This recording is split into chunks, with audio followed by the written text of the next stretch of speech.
According to this, we're live. Are we live? It doesn't feel like we're live. Hello, can anybody hear me out there? No, something's off.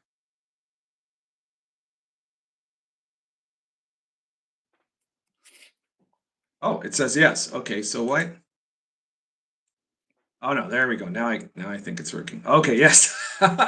All right. Okay, so you guys can hear me. All right. Hi, this is the RPG Pundit, the final boss at Internet Shitlords, and I'm joined tonight by the boss of what is it, Pulp Hummock Press, Yeah. the producer of the Forbidden Lands, who you guys might recall if you've been watching my videos. I did Gods of the Forbidden North. That was it, Volume 1. Gods of the Forbidden North, Volume 1. I did a review of it a couple of weeks ago now, and now I figured I could have the author on board to ask him a few questions. I know he's doing a live stream for Volume 2 of that product, and that I think there's only like 4 or 5 days left on it. So I figured it would be a good time to catch him and wrangle him into an interview. So for all of you here, thank you for waiting. Sorry for some slight technical issues before we got on. And tonight we're also going to be talking about a number of other different topics, including the newly announced consultants for the 1D&D Dungeon Master's Guide. We're probably going to talk a bit about the combat wheelchair, which is a thing for some reason. And again, because it already was a thing once. And we're going to talk about probably about Larien's severing its relationship with Wizards of the Coast / Hasbro. But we'll also be answering any of your questions. And if you want to support me, keep in mind that the live stream is not monetized when it comes out live. So if you want to support me, you can give a super chat, but you can also check out my products, and also in today's case, you might want to check out the Kickstarter for Gods of the Forbidden North Volume 2, in the case of my guest. So let's get started here. So why don't you introduce yourself to our audience? We've got, I guess, a certain number of people out there. Yeah, it's about 36 people. That's pretty good. That's not a bad start. You also, by the way, before I let you introduce yourself, your review video that I did, review of your book, was one of the bigger count. It had a bigger views than most reviews that I do, because reviews tend to get very little views, right? Yours, as of now, has like almost 2,700 views, which is decent for any of my videos, but it's like really decent for a review video. So obviously there's some reason why people were interested, and maybe you can shed some light on why you think they have been interested in your book and in your Kickstarter, which I understand is doing really well. But go on ahead. I'll give you the mic now. Introduce yourself to all of our viewers. No, thanks for having me on. I really appreciate the opportunity. I love your show. It's fun. I watch a lot. I do it for those watching. I occasionally commute all the way to Maryland from where I live in Delaware. So I have a lot of time on the road, and Pundit, Diversity and Dragons, other good ones that come up here and there. So I listen to all the OSR guys from here, from here to A to Z. And Pundit's been a long time one that I've stalked his forums long ago when I didn't have a beard, and I'm a fan of his. I like Lion and Dragon. I think his books are great. I actually just picked up Cults of Chaos. If you've not picked up a chaos cult book, it's definitely premium content. Let me tell you, I read the top thing. Quality for chaos books, yes. Yeah. So I am honored to be on the show. Thank you. I really do appreciate the opportunity. And my name is Robert Alderman. I obviously I wrote the Gods of the Forbidden North, at least most of it, and I'm sort of like the lead author. And I have contracted a few other authors out there who I revise and make sure the tone's kind of the same. And But they've been some awesome contributors so far to the project. I think Chris Cotgrove might be out there watching right now. He did one of my chapters. He's an awesome guy, and he's going to probably edit and do it. Was your book, Gods of the Forbidden North, but volume 1 at least, which is the one I've read? Yeah. Is it a book that came out of a campaign you ran, or is it not? No. I honestly, I was writing like literature with a capital L, like I call them the literati, the snobs. They're all the creative writers who publish, and they're the only ones who read their work, but they win all these awards. And I was trying to make it in academia, and I really hated the writing after a while, because you were writing to please these masters, these overlords of the creative writing journals that were what got you tenure. And so, like, what happened was I was in the middle of my first job out of grad school at Penn State, and I kind of discovered, in the middle of all this and all this serious writing and all this crap, I discovered these old maps I drew, like, by hand. Like, just went through a box, and I was like, this looks so cool. And I was so tired and stressed out. I started kind of unwinding by writing, old dungeons and like, just old stuff, like, just for fun. No, no intent or anything like that. Just for fun. Waste the hours. And basically, like, I finished one of them, put it away, and forgot about it for like maybe 2 years. And what happened was is I kind of rediscovered that again in a box, kind of like, and I read it, and I was, like, when you're like, the longer the cognitive dissonance of when you wrote something versus when you read it. Oh And yeah. it's, you know what I mean? And like, you're like, oh wow, I wrote that, Yeah, no, it happens to me all the time when I'm like with an older book of mine, and I Yeah. open up and wait, did I wrote that? Like, I can't. It seems very like I have no recollection of having written it. And you're almost reading someone else, and you're like, I could this just be guy's the pretty drug, though. I interesting. don't know. But yeah, it is. It's wild. Yeah, no, and that's what happened. And I was like, man, like, this is pretty good. Like, I would have bought this, like. And so then I was like, it was just the for Eichenvar chapter of just the slavers of Shun, who are like, you're not supposed to do that anymore, apparently, but whatever. Slavers of Shun are on the island. There's this bad monster in there, and I thought it was a cool scenario. And I just started working on other locations in a hex crawl, like, just kind of, just to kind of It was expand like an on it. exercise in world building, basically.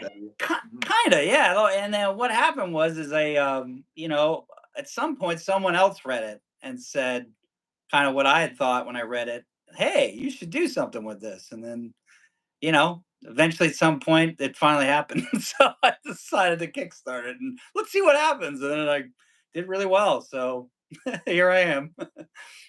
That's very interesting because I think that there are a few different ways to create settings and products for that aren't especially when we're not talking about rule systems, right? But even those, I mean, that there's also that kind of falls into similar categories. That, for example, Dark Albion, my first setting book for Yeah. Lion and Dragon, which actually came out before Lion and Dragon came out.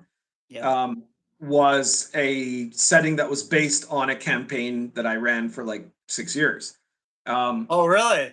Yeah, it started out as a Lamentations of the Flame Princess, and then game, and then gradually we started changing it because we wanted to fit the medieval context, and that's also how Lion and Dragon got developed, right? Like, it started with Lamentations, and by the end of the campaign, it was a totally different game, right? Like, you look at if you read those two books now, Lamentations and Lion and Dragon, they're very different sets of rules, and they're both 100%. OSR, but they're very different.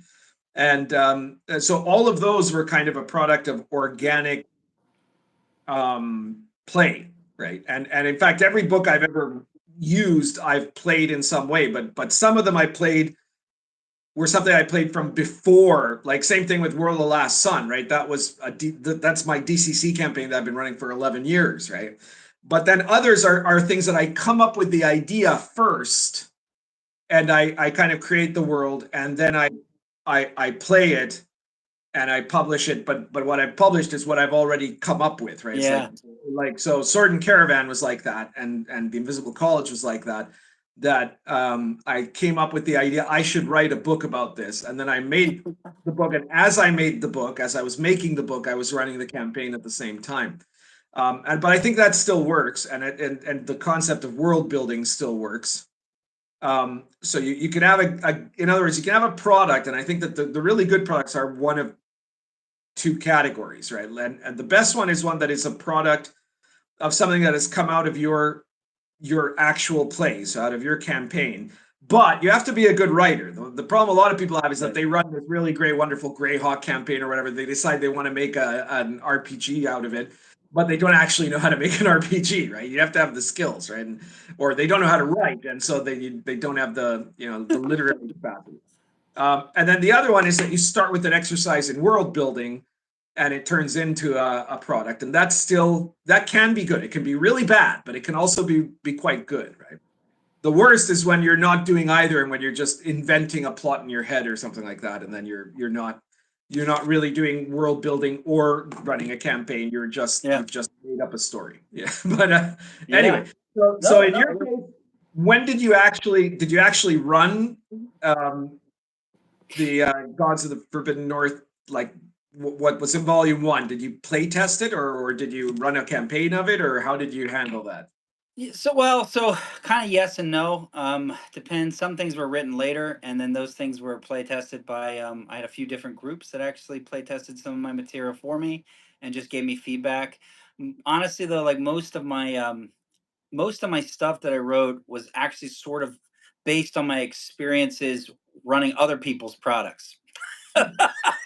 As we were talking before we started about ripping people off. So I'm OSR for you.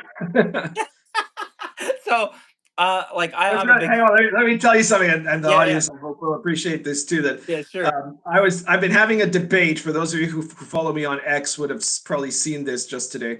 I'm having this big debate with a bunch of people that are complaining about AI art in RPG products, and they're saying, I'm basically saying, well, I'm sorry, but this is a way to avoid having to pay enormous amounts of money for relatively mediocre art. And they're like, oh, well, you're just saying that because you're a writer and not an artist. But what would happen if people copied all of your mechanics? I'm like, I'm in the OSR. Everybody's copied my mechanics, right? And I've been copying everybody else's mechanics. We turned that into an advantage, dude. Like it doesn't really work that way.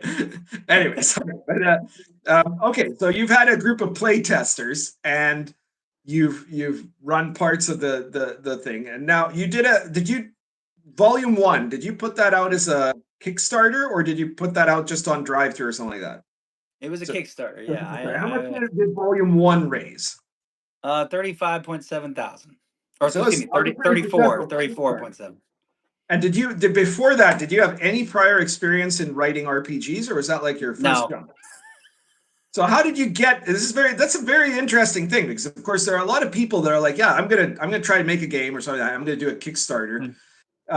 Most of them fail, right? Because they're not known quantities. So like, I've never done a Kickstarter, but if I did one, everybody would be like, oh, the RPG Pundit is doing a Kickstarter. Right. So that would be an advantage for me that if you're the first time guy, is not going to have. Right. So when a guy succeeds, I get very interested in how he did it. Like, would you say that most of your Kickstarter donors were people who don't know you in real life, or was it like your mom and your cousins that paid it? Like, because I've heard that happen too sometimes. I'm a wealthy man, Pundit. No, exactly. No, I'm not. No, well, funny. This is like I told you, I came across. How did you advertise it? Is basically what I'm asking, right? How did you market it? Well, so this is what's kind of funny. I didn't actually pay for any ads. I didn't use Facebook ads or anything on the first one. My background is I'm technically a creative writer, like by degree, by terminal degree. But I wind up, because you haven't made it yet. What happens is the universities give you all the rhetoric courses, the persuasion courses. So you end up basically teaching composition, which is really rhetoric, and that's all you do in universities. Sometimes you get higher classes like tech writing or whatever and creative writing, but like a lot of times you're just teaching Aristotle's principles that fast forward 4,000 or whatever years. And so like the art of persuasion, how to persuade someone to convince them to do something, And at the time when I was doing this, I was a nonprofit senior director. And so I had done nonprofit training, fundraising, excuse me, training for nonprofits. And so I understood like the process of essentially using nonprofit fundraising principles with Right. persuasive principles, and then establishing myself as, yeah, I've never published in this industry, but I'm a published author and poet. And like, so like I think I was able to You build gave my people a sense of security that you weren't just going to flake out. Yeah. Okay. yeah, like I established your credibility, and of course I targeted a very specific audience. Like OSR, like folk, they gravitate in certain areas. You do that in rhetoric. Who's your audience? How did you target the OSR? Like what? Because you said you didn't do any advertising, so you must have Right. done some kind of publicity other that was non-advertising to call attention to your game. I think I some people might be interested in knowing what's the secret of your success there. Yeah, oh, it's real easy. You profile your average. This is what you would do in any kind of rhetorical situation. I'm sure you know this, but for them listening, for like usually like if I were going to, like, for example, if I were to go into a room and I had a bunch of like second graders and I'm a plumber and I'm going to explain to them what I do, the way I'm going to talk to them is going to be different than I had a room full of plumbers who would just become plumbers, right? I wouldn't Right. use the same language, right? So like I was like, who's my audience and what's the purpose I'm trying to do? Well, I'm trying to raise funds for an artistic endeavor. I'm trying to create an OSR product. That means I'm targeting grognards like myself. I'm on the low end, but 45 to 70-year-old guys Mhm. who are nostalgic for older games and who have fit a certain profile. And basically I just said, like, what's the average con person like? And then, okay, where are they? And then basically they're on Facebook and Facebook groups mostly, and that's where they are. So you just go in there, you make friends with the person who's like runs the group, and then you post about your thing, and you learn the formula for Kickstarter. And I figured that formula out and followed it to a T. And about 90 days out before I launched, I had no internet presence. I had no social media. I had nothing. And Uh-huh. 90 days later, I'm just following the formula and doing what I just explained about who I'm reaching out to. I hit 10,000 after about 3 days, and then by the end I'd hit about 34.7 or something like that. So which So social media did you focus on using? I liked Twitter better than Facebook, but Facebook's where you got to go. So yeah, so I did both. But That's an interesting insight because I would kind of agree with you on that. Um, Twitter, you can get a lot of people that are OSR people on Twitter, and it's where people go to have political fights. So for a guy like me in particular, it can be advantageous. Um, and people tend to like forget, like obviously YouTube actually is where it's really at if you want to become an OSR personality, right? Like that's it. You have to have a YouTube channel, right? But people tend to forget Facebook because most people think, well, nobody under 75 is on Facebook, but there is still actually a lot of people on Facebook. And I'm not really on it in terms of, like, I used to be on Facebook, like most people my age were, and then I've stopped using it almost completely, except for my page, the RPG Pundit. And there I'm connected to a bunch of Facebook groups, and I'm surprised to see that there are a lot of Facebook groups that are still very active about OSR stuff. I'm banned from like 75% of them, but the 25 that I'm still able to go into proved to be very useful for social media. So yeah, okay. So you did that. It was a successful Kickstarter, and now you're on to volume 2, which was always planned right from the beginning. Because in your first book you talk about how you're going to do volume 1, 2, and 3. Is that correct? no. So actually, it was originally I was a total liar, and and yet people still haven't abandoned me. So sorry. Don't believe my lies. But no, I originally planned one big book, and Okay. what happened was It as would have I been was like writing it, 1,500 pages, right? Because like it just it yeah. just kept going, and like it's huge. There's like 12 dungeons, one giant mega dungeon. It's not the biggest mega dungeon in the world, but when you bring everything else, it's pretty friggin' big. And I've got an underworld map with like, it's like a point crawl, and then an above world hex crawl with like 120 something detailed wilderness areas. Not just counting the dungeons and stuff. So it's just so much stuff. And then a setting eventually evolved out of that because I had notes in the background of like whatever, what was going on. And then eventually I was like, well, I got to bring all this together, make sure it lines up. It didn't. So That's by pretty the time I excellent. got to a point, I was like, dang, this is like huge. Like, I don't think I could put this in a book, and I think I'm gonna have to break it up, and they're gonna be Fair enough. pissed. And I was like, what do I do? And then I was like, I know. I'll tell them that I'll give them all of my original backers. I'll give them a free copy of the second and third one. If they get a hard copy, whatever, like let's say you got a PDF, Yeah. you're just gonna get a free PDF because you backed me the first time. I don't care. But like if you got a hardcover, you're gonna get the PDF and the hardcover, but I'm just gonna sell it to you at cost through drive-through and the shipping. Like Yeah. and basically like that was my like way to smooth that over, not get crucified. So but yeah, it's great. It's worked. So most of my backers for this time are new, like Of course, right, because the old ones are going to get the book anyway, right? So that right. 37,000 that you raised the first time, those people probably aren't going to be buying into the second one, which means that how much have you raised so far, by the way, in the second Kickstarter? I last I checked earlier today, it was around 97.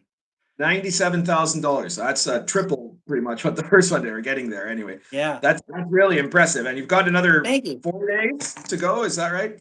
Yeah, Thursday at I think 3 p.m. Is when it all ends. You guys heard it here. If you want to buy in on the Forbidden North Volume 2, which I think there's probably some tier where you can also get number 1, right? With the or not. Say it. What was that again? I'm sorry. It kind of. And in your new Kickstarter, is there some option where someone who did not get Volume 1 yet can get Volume 1 as part of the package? Yes. Okay, Yeah. So if you haven't gotten any of them, this is a good opportunity to get both of them if you want to. Check out my review on Volume 1. As you'll see, I'm talking to the audience here, right? As you'll see, you guys, I certainly, I always try to be very fair in views. I see that some people, when in that video, felt I was being unfair because I was being critical about your very lengthy prior history, sort of ancient history, mythological stuff that you had an entire chapter devoted to. And that I was kind of questioning about the ability to manage doing both what is essentially a sandbox and at the same time an adventure path, right? And whether you can really do both of those things, and however, I also said a ton of really nice stuff about the product, right? And so I think I was being pretty fair. You were great. No. Yeah, just, I always my videos. I don't usually. I mean, unless it's like an absolutely horrible book, or unless it's like an incredibly, like unbelievably perfect book. I usually don't say buy this book or don't buy this book. I say if you like this, then you should buy this book. If you don't like this, you probably shouldn't get this book. Like that's the way to focus on a review. But how about telling us a little bit about what exactly is going to be in Volume 2? Because Volume 1 they can watch my video, but Volume 2, what's going to be in it? I'll jump to that. I just want to respond. Like I obviously went through creative writing workshops, and everyone just like destroys your work, makes you like think the world over. So I heard yours. I was like, that was so nice of him. Yeah, you're used to create constructive criticism, which is it's great. I'm in academia. I was from academia too, so I understand that. But some people, you get some guys who don't come from those kind of backgrounds, and they make their first RPG, and you tell them, hey, you probably could have done this one thing a little bit different. They just freak out, right? They get totally upset as if I've like told them that their entire life is garbage or something, That's because they don't come out of it. They haven't spent their entire education as part of an environment where that sort of criticism is constant, No, I mean you know a lot about games. That's why you have a great show, and it's good feedback to hear. Like you just improve, right? I try to, like for example, some of the things you're talking about the lore. I'm like, yeah, there's no way these people are ever gonna hear all this shit. Like I was thinking, like one of the things I've been reading. I don't know if you've ever heard of this book. It's a really good one if you haven't. But I've been reading this actually. It's called Narrative Design. It's for video games actually. It's called Narrative Design for Writers by Edwin McRae, and he talks about this. I'm sorry, was it? I haven't seen that book. No. Oh, it's a quick read, and it's interesting. It's got this concept. I'll explain it real quick. It's called NARBs, and basically these are like, I forget what it stands for, but it's basically like, instead of telling the story, it's essentially like all these objects that you infer the story from, and then by themselves they aren't that meaningful. But like when you start bringing them together, then you start being able to figure out the backstory without ever So, yeah, monologuing. yeah. So what you're talking about there is called implied setting in RPG design, right? Like if you never Okay, bought yeah, Albion, but you bought Lion and Dragon, right? Lion and Dragon is only a set of rules, right? It doesn't have a right, world in it. But if you read those rules and you read yeah, that and you understand what are the assumptions in those rules, it creates the entire world, right? Which in that case is like the medieval world. But the same thing yeah, happens in like, you could have a sword and sorcery setting, and the same thing could happen where you don't actually have to tell them. You show, not tell, and you show through the rules, or you show through the encounter tables, or you show through all kinds of other stuff, right? The magic items, things yeah, like that. You put the lore in with the playability, and that's kind of something I really try to emphasize to game designers, that it's a lot better to teach them the lore of the world through play than through a large block of historical narrative or whatever yeah. else. Yeah. No, no, 100%. It's like, what's that one? It was that really hard video game, everyone, Dark Souls or something, where everyone like goes on. Like, there's almost no plot. Like, it's like one or two lines, and then like you just figure stuff out running around. So this guy like advocates for that, and that's like kind of the direction I guess the video game industry's really been moving in. And so obviously, I like video games a lot, but like, I basically I was looking at my lore. I include my lore because it was really just my notes that I Yeah. had anyway. And I was like, well, they're probably someone's expecting this. And then I was like, I'm gonna put it in there, and probably someone's gonna tell me it's too long, and it is. So, No, but so what I'm gonna do is in volume 2 and 3 in particular. Now that I'm really getting into this stuff, is I'm gonna try to tell elements of those stories through objects and little mural, just things you find.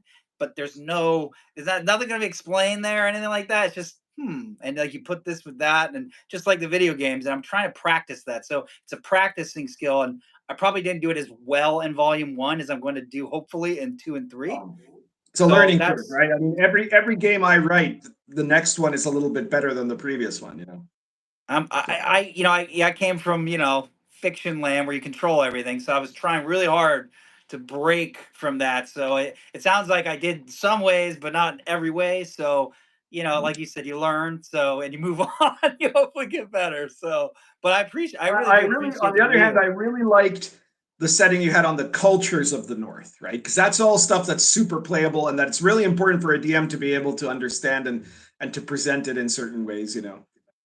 So that was a good chapter there. Before you go on explaining about volume 2, I have a question here. I'm really Sure. behind on the chat. Usually I pay a lot of attention to the Sure. chat in my live streams, as you might know. John Goswick says, "Why are the lands forbidden?" That's for you. Well, that's in the lore dump. No. So, I mean, there's basically the short story is there's something buried underground that's forbidden. And it's warded against chaos, but thousands of years later, people have showed up and they don't know anything about it, and so it's the Forbidden North because on the surface, it seems like what's forbidden is the fact that it's just a dark, foreboding land, and it's the men aren't supposed to dwell there, and of course, then you find out about the dead and the Skull God. But it gets more and more. There's layers of it, like an onion. There's more forbidden reasons why it's forbidden until it There's a goes to the lot of ultimate forbidden one. stuff in the Forbidden Land in the North. Yeah. The super forbidden North. Yeah, Um, it just sounded cool. yeah. John Fraser says Meatball Balboa has a theme song now, Eye of the Tiger. So that's in reference to the video I did on Meatball's birthday, which was 3 days ago, where she's a 14-year-old cat and she's getting into a fight with cats half her age and winning. So, And winning. so watch my YouTube video about Meatball the hooligan. You trained her well. I didn't actually train her to fight. She's just always hated all other cats. I remember there was this kind of a cat that was outdoor cat from a neighbor of mine when I was in Pennsylvania. And my dog is this real jerk. He's this black lab named Willard, and he goes around. He doesn't like. He's not like I'm gonna kill you, but he runs up and bites every dog that gets near him. So you can't really take him to the dogs. And one day I'm walking with him down the street, and there's this big fat orange cat, and it just looks at him, and it's like, I'm not moving anywhere. And he, of course, goes, I'm going to go be a bit jerk. I'm like, Willard, you don't want to do that. I was like, you know what? This is a lesson. I'm going to let him. I let him go. He runs right up to it, and it just goes right here. And he, boom, and he just goes, ooh. And then he never, ever messed with a cat ever again. He would walk right by him, look at him, and just be like, you're cool. Like I said in the video, the neighbor who's got the cat now, that she moved back into the house there. Before she was renting the house out to someone, and that person had a dog. It was a big dog. It was, like it wasn't a little purse puppy or something like that. And that dog was terrified of Meatball. So it was really funny. Smart dog. All right, let me see if there's any other comments here in the chat before we get back to your subject here. Sure.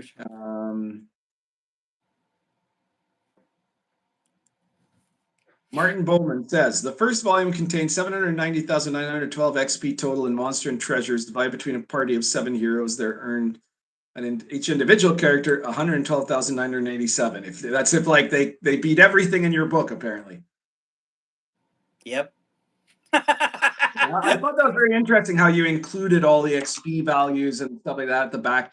That's a useful tool for some people, right? That's something that a DM could probably appreciate, being able to look at that. The rip off. Oh, sorry. Go ahead. I'm sorry. No, go ahead. I was gonna say I got that from Goodman Game products, like back in the day I used to buy, and like some of the Rat King Maze. Remember those old ones, like the good ones with the purple color or whatever? But they had all the breakdown and this stuff, and I always thought that was cool and useful. So I wanted it to where it was like, where's the treasure at? Where are the magic items? And how much XP can I expect to get out of this? And I think that I'm always the referee, like I'm that guy who's always gets stuck with it. So I like to know that stuff. Like if I'm going to use a module, right, I want to know what's in it and make it easy for me. So I tried to include it all, and obviously I'm using OSC as my vehicle, so I wanted to include the amounts to know that, like, if you go through like the main kind of expected locations, like you'll probably be about 5th level when you finish. But if you go crazy and find everything, you've got all this extra stuff that's there. And when you finish volume 3, if you last that long, you'll hit 14th level with even the most like I think the biggest was like a druid, or I think has the most experience in that game. So if you were a party of druids, you would hit 14th level if you play all 3 volumes. So that was the idea, was to make a full campaign. You have kept in mind, so that I don't remember what 112,000 XP is in like old D&D, but so that would not put you well. But the point is, because someone here says, Martin Bowman says, that seems like a lot of experience for volume 1 alone. But the thing is, that's counting like everything, right? Like that's if people went to every hex in the hex crawl and did every adventure and killed everything in sight and got all the treasure, and that's never what's going to happen, right? Because your volume 1 is meant to be, if I'm remembering, up to for player characters level 1 to 5. Is that right? Yeah. No, right, and there's a lot of stuff in there that's probably too high level for a bunch of 4th or 5th level. Right, they're going to run away from those guys. Yeah, of course. Yeah, but they can come back later, and so when you get all 3 books, if you added all the experience that was at least keyed, like that doesn't include randoms, keyed, then you'll have enough to have a party of like 6 to 8 druids basically hit 14th level. So that sounds about right. And that's one thing I like too about your the chapter that was basically the Sandbox chapter, right, where you show the hex map of the north and have it populated by stuff, was that it was not just like appropriate up to level 4, right? Like they had stuff that was beyond that, because that makes it feel that means it's a real sandbox, right? Because if it was a sandbox where everywhere you go is something that you could take on, that doesn't really work well. So that was a good touch. So what else do you want to tell us about volume 2? Volume 1 is the surface wilderness hex, basically with like I think 5 dungeons and a starter quest, and then all the 100 and something really detailed wilderness encounters that you could. Some of them are pretty lengthy to deal with, and there's all connections with them. You know, like I tried to plan them out and connect them, but there's about 29 underworld entry points all throughout Volume 1 that, of course, go to Volume 2. And Volume 2 is going to be this underworld point crawl, like Underdark tunnel system that's totally mapped out and connects in every way, multiple ways with the surface. And it's going to be its own wilderness. So it's like, top wilderness, bottom wilderness, and all the dungeons, another 7 dungeons. That's an interesting thing. Are you mapping, when you say mapped out, is it mapped as a dungeon, or is it mapped as a wilderness land where there's literally miles and miles and miles of it that people can traverse?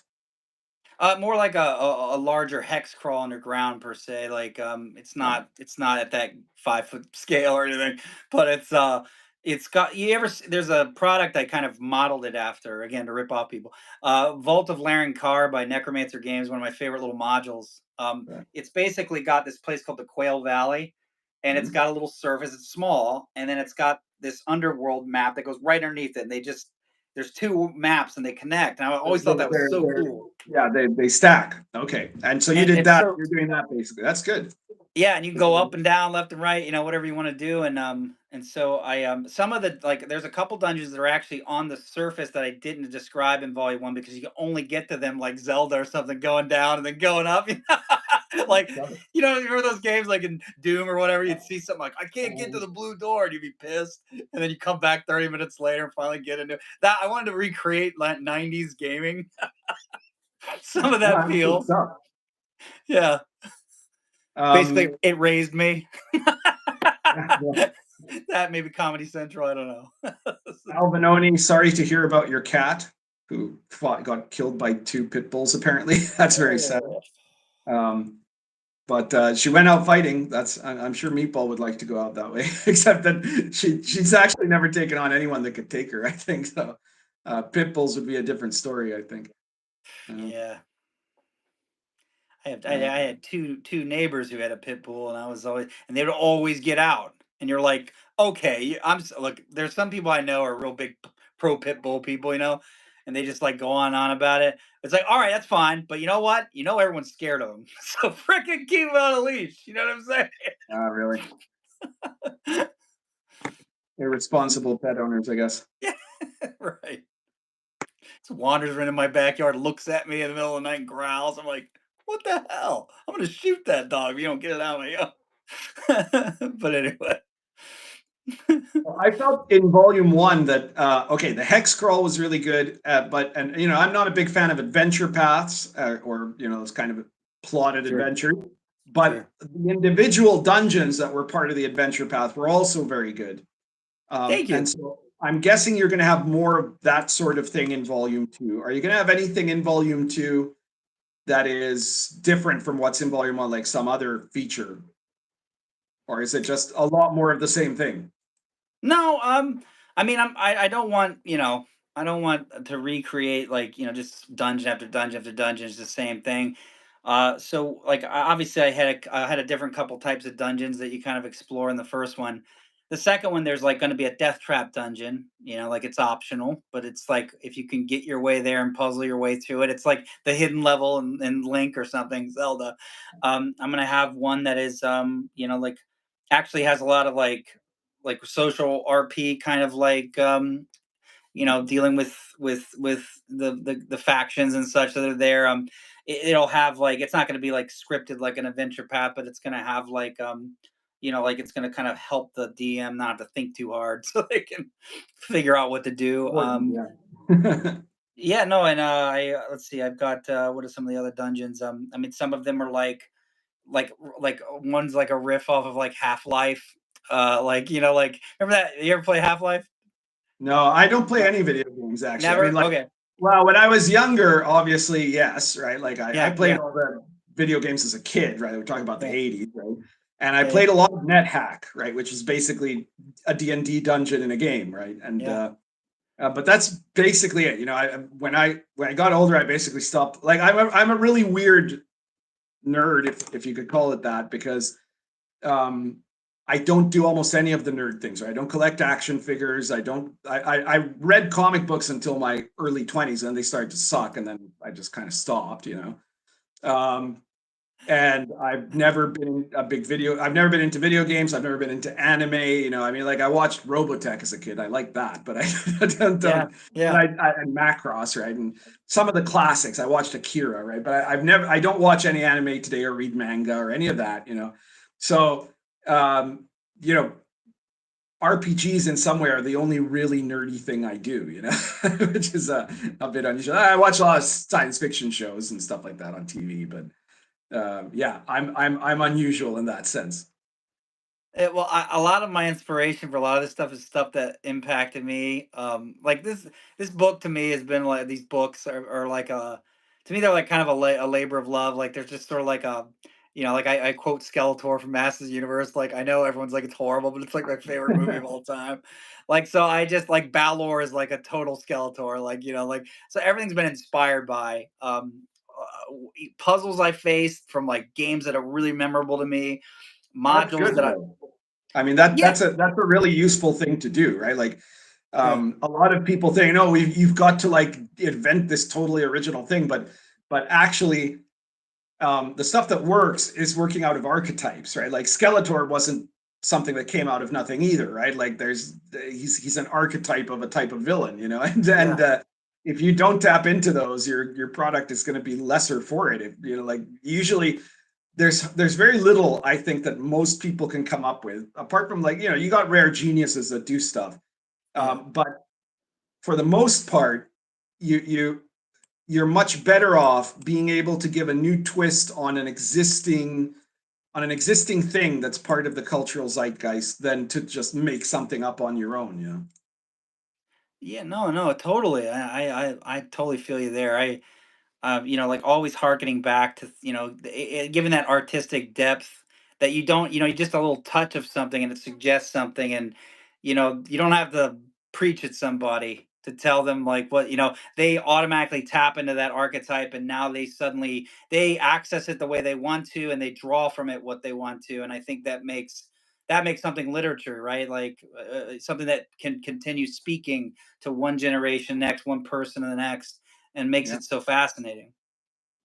100%, yeah. And I mean, in my case, it's well known that I like to really go back to the roots, right? Like I don't even read a lot of fantasy or science fiction novels. I did when I was a teenager, right? Yeah. But after that, I was like, well, hang on, all of this stuff. When you start to seriously discover like mythology and legends and folklore, you realize that almost everything that's here now is a redo of something from those original roots, and those original roots are what a lot of the people who have done like the best masterpieces go back to, right? Like Yeah. Tolkien didn't make it up himself. Oh, He was looking at original mythology and legends to get his ideas. yeah, he was a ripoff too. No. Well, what I mean is, if you admire modern, the better types of fantasy or science fiction novels, then it would be a good idea instead of just imitating the author that you like, look at what he was imitating, right? Because then you Yeah. get to the core of the matter. Oh Yeah, yeah, I've no. got a totally different question for you here Sure, from sure. Shark says, and I'm not sure if this is even relevant or not, but it might be for you. I guess it is in a way because you're talking to me, so that already puts a mark on you, right? He says, Rob, what strengthened you to resist the woke zeitgeist? Well, that's a question, huh? Working as a professor. That's very hard to resist the woke zeitgeist when you're working as a professor. Yeah, Well, especially in the humanities. yeah. Um, 95% of people in the that are actually working in the humanities today self-identify as hard left. So. 99%. Yeah, well, it depends. I mean, like sociology, for example, is 98, 99%. Yeah. I'm not sure Yeah. what literature is, but I'm guessing it's on the higher end of it too. Yeah. I'm in the English department, so it's yeah, they're pretty. I mean, when you go to the faculty meetings, it's a DNC meeting. It's not even about what you're there for. So I was raised. My parents were Republicans, and they were conservative Protestants, and I'm Catholic now. But I basically I was raised in that kind of Southern environment, so I always had probably a natural resistance in that sense. I probably became more moderate when I became older. I was still right leaning, but like moderate, and then when I got into academia and I saw how so many professors, at least in my field, use their platform to just all they do is just push their ideology, and I was just sort of like I'm supposed to be here to just teach how to construct an argument, or teach creative right, whatever it is I'm teaching. So I was like, I had this flash moment where I said, I'm going to counterweight them by teach, and I was like, no, no, no, no. What would again, your audience, know your audience. What would I want as a student? I don't want to be told what to think. And so what I did was if I presented anything political, it was always a very like, here are the two sides. Here's what this says. Here's what that says.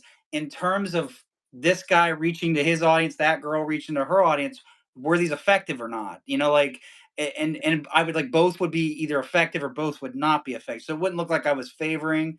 And what happened was I became like the most popular professor because I didn't You're sit there actually and tell teaching people. something, wow, radical concept, Just neutrality, like literally, like, and they respect it. Some of them had never seen that before. You could tell, and then they told you.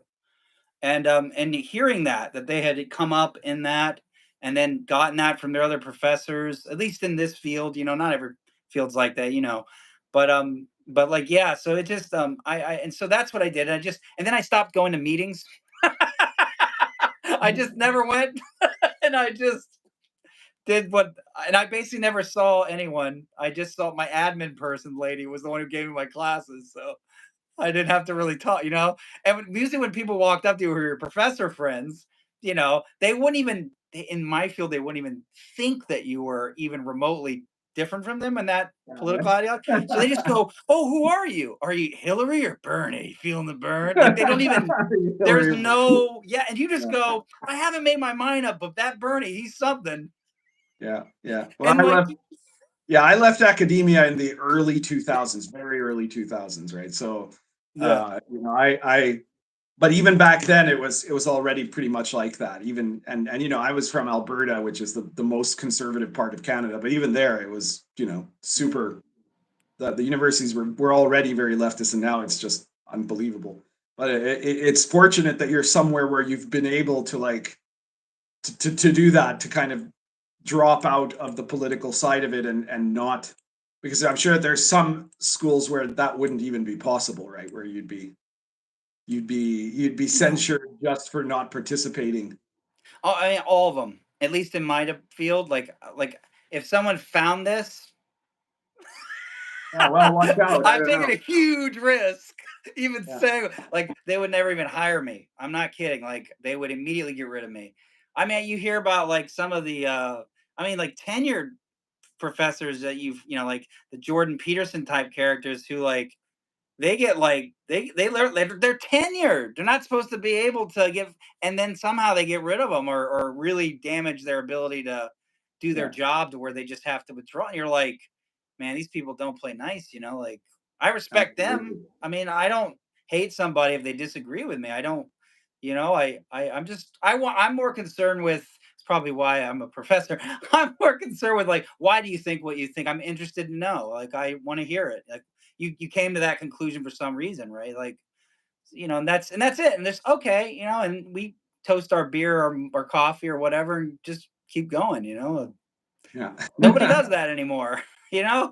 So Right? I don't. I've got a question here for me from Osiris. He says, "Hey Pundit, I want to start growing my operation, but how do I get things formatted and in print? Who do I go to for that?" Well, I've got bad news for you there, Osiris.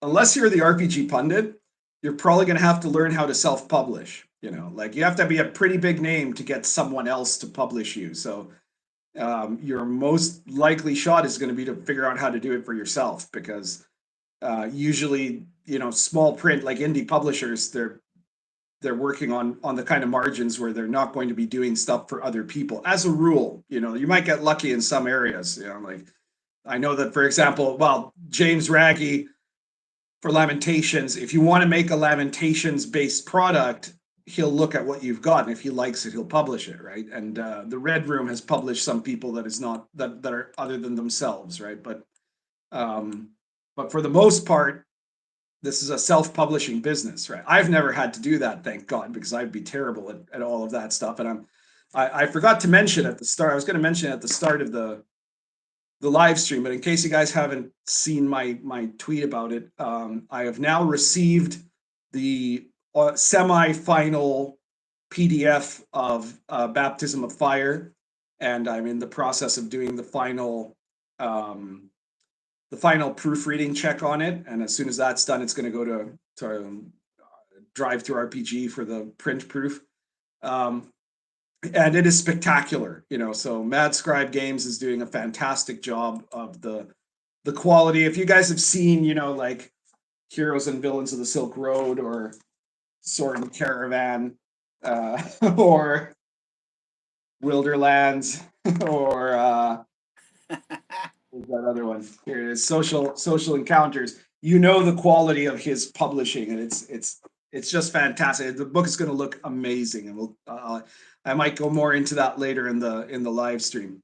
But you know, I get to do that because my name recognition means that for a small print publisher publishing one of my games, if they're politically willing to do it, is going to make them probably more money, even though they're only getting a percentage of the profit than some of their own books might, you know, and it'll rise their level of recognition. But that's because I'm a known quantity, you know. So unless you get to the point where you're a known quantity, you're not too likely to be able to do that. Let's see if there's any other comments here.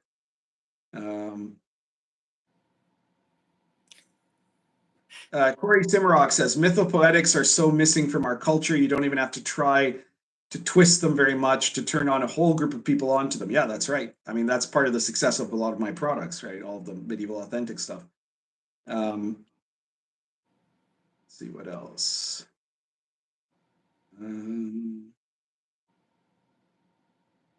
Martin Bowman says, this guy's an awesome professor. Is there a link to his Kickstarter? Well, I don't have it on the description right now, but I'm going to add it to the description once we're done the live stream and this becomes, you know, this is put in post video. So yeah, I'll make sure that it gets shown. Unfortunately, I forgot to find the live stream right now, but I'll put a link to it as soon as I can, okay? Because otherwise I'll be too distracted trying to do that right now. Oh, Calvinoni put it up. Here's a link to his Kickstarter. There you go. So you guys can Calvinoni's got the link there, so you can link to it if you want to right now, and check it out. Thank you, Cal. Thank you. Because Cal is a moderator here. Judd Goswick is celebrating the Baptism of Fire news. Yeah, it's coming. It's coming. Shark says 90 people here now, Pundit. Yeah, I'm amazed how many people watch these. Like, I know that you wanted to show up on Inappropriate Characters, but our next episode of Inappropriate Characters would be after the Kickstarter is done. You can still do it, of course. We'll be happy to have you on there. But actually, I tend to get as many people watching these live streams as people watch Inappropriate Characters, sometimes more, you know. So this is probably a good deal for you. I don't know if I'm inappropriate enough. I'm not sure yet. Maybe this was a screening. Yeah. Well, there you can get into real trouble because you never know what Venture's going to do, you know. Right. Doug Gossett says 83 of these people need to click the thumbs up. That is correct. Please, if you want to help me out, and let's say you can't do a super chat or you've bought all my books, at the very least that you can do is you can click the thumbs up button. So that always helps with spreading the video. My last live stream, I couldn't even post monetize it because it was too political, and it got like 5,600 views, which is amazing for a live stream. 2 too bad I didn't make any money from it, but still, it was a very good live stream. Damn it. Insane Nerd Ramblings says social encounters is very useful, by the way. Yeah, it is. It's a very useful book. I'm kind of surprised that nobody thought of that before, because what social encounters basically is, like, it says it's along for the Silk Road, but it's not. And you can use it in any OSR game, because all it has is an expansion of the reaction roll rules from the basic expert set that has been made so that you can arbitrate social interactions with NPCs in a bunch of different contexts, right? So if you're like trying to do a debate, information gathering, gossip, if you're trying to like impersonate someone, haggling, legal cases, intimidation, there are very detailed guidelines in the book as to, you know, what would be the modifiers depending on the person you're talking to, and then a table that will regulate how it turns out, without having to rely on, like, you know, third edition style social skills, right? Because that's I never liked that about, you know, later editions, that you're like, oh, I'll just roll diplomacy, you know, and then you get whatever, you get a 25 and the guy has to do whatever you say, you know, that doesn't seem to work well. So yeah, thanks for recommending it, Insane Nerd Ramblings.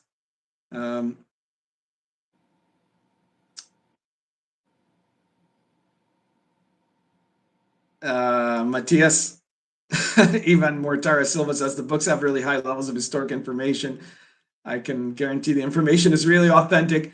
Even the information about fishing techniques in the 900s of Poland.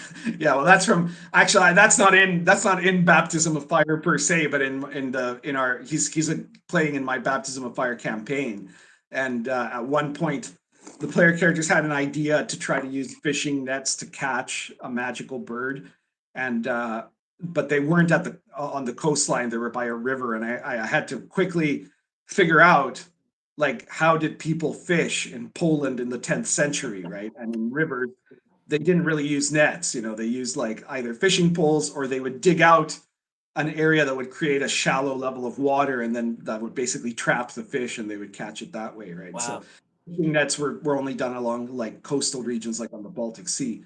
So yeah, that's one of the things that helps for having a historian as your DM in a historical campaign. Everything always makes sense. Is social encounters compatible with Daggerheart? I don't think anything is compatible with Daggerheart, Ben. Let's see here. Okay, a question for you, Rob. What are your inspirations for the maps? How much input have you exercised with maps and cartography in your books? Okay, so I mean, Billy was my cartographer, and what happened was I sort of came to him with like, hey, look, man, I want you to picture Conan the Destroyer with the icy castle on the lake. Draw that. Go. Make it big. Here you go. How much can you give me?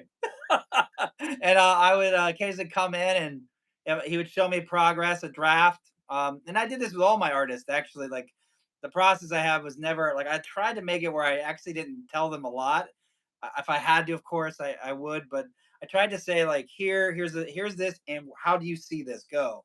Because to me, like, I'm a writer, but I'm not a painter, artist, or anything like that. So for me, it's like I like giving them enough to work with, but I like also seeing what they'll just come up with, and then I just adapt to it. And we had a really good system of that with all my artists. Every single one of them would always come back with something that surprised me, including my cartographer Billy.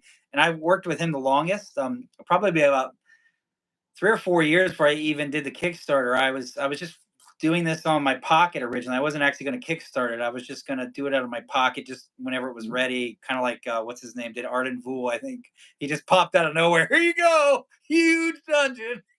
Everyone's like, who is this guy? You know, and he's a historian, whatever he does over in North Carolina, wherever he's teaching at. But anyway, yeah. So like that, I don't know if that answers your question, but yeah, that's kind of what I did. It was always a back and forth where I would sort of kind of give them a setup, and then they would come back, and then I would say, okay, this is great. Maybe we could do this. What do you think?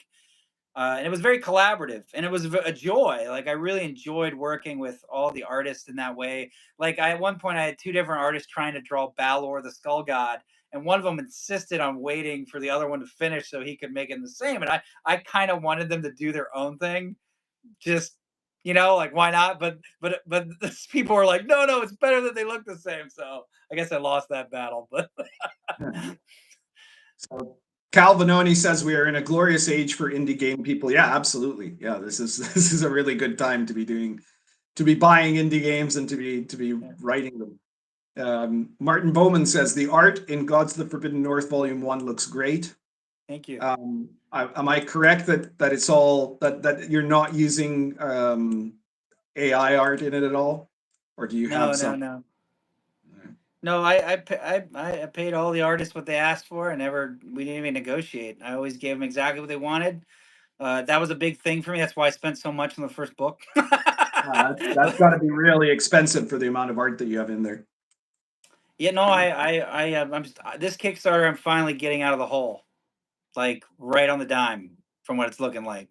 I basically spent almost 70 grand to make the first book, but that included some business costs and like contract stuff with attorneys, and then also with really all This the is maps for all three books and all the There's covers. something that But a lot of people who look at Kickstarters don't realize, right? That because you've got yeah, people saying, "Oh, I should do a Kickstarter because you can make like $100,000 or something like that."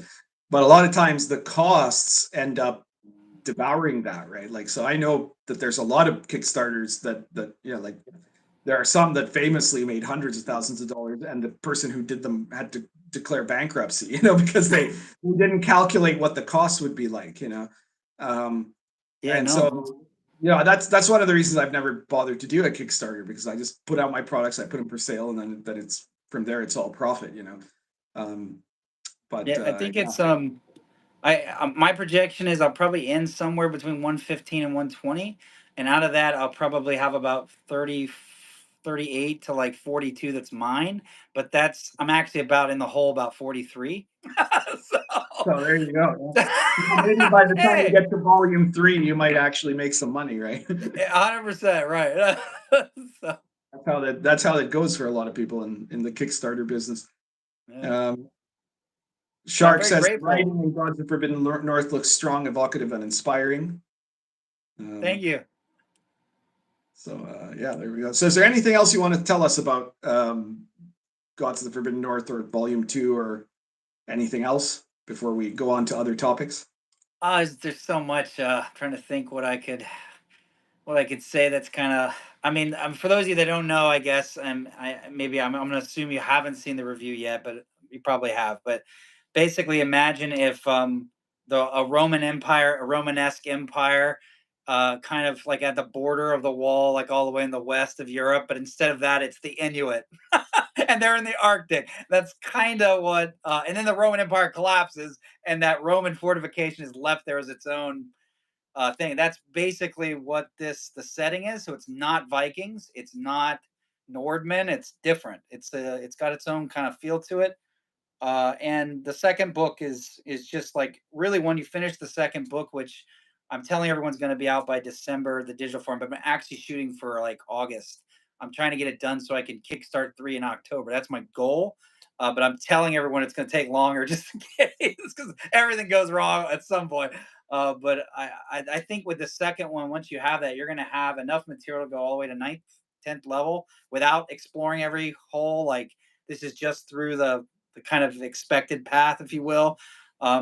But it's going to have I mean, it's so much encounters that even if my view is even if like you're not going to actually run it, there's just so many cool things in it, like the cultures, the some of the religions. I think one of the things I liked about Pundit's Cults of Chaos, I did a lot of research for the Magoth that I did, and so like cool cults like turning around and having like a lot of just dungeons you could just pluck out and dump real easily. There's just so much material, and it's all really good. I think. Well, maybe Pundit doesn't agree, but I think it's great. I think it's fantastic. But even if you don't like it all, you'll like a lot of it. So I think a lot of I it is good, yeah. Yeah, and to be blunt, if you really, really like aren't sure, I will send you a free PDF of it of the first volume. And if you don't like it, then whatever, keep it. I mean, I believe in the project that much. I think it's fun.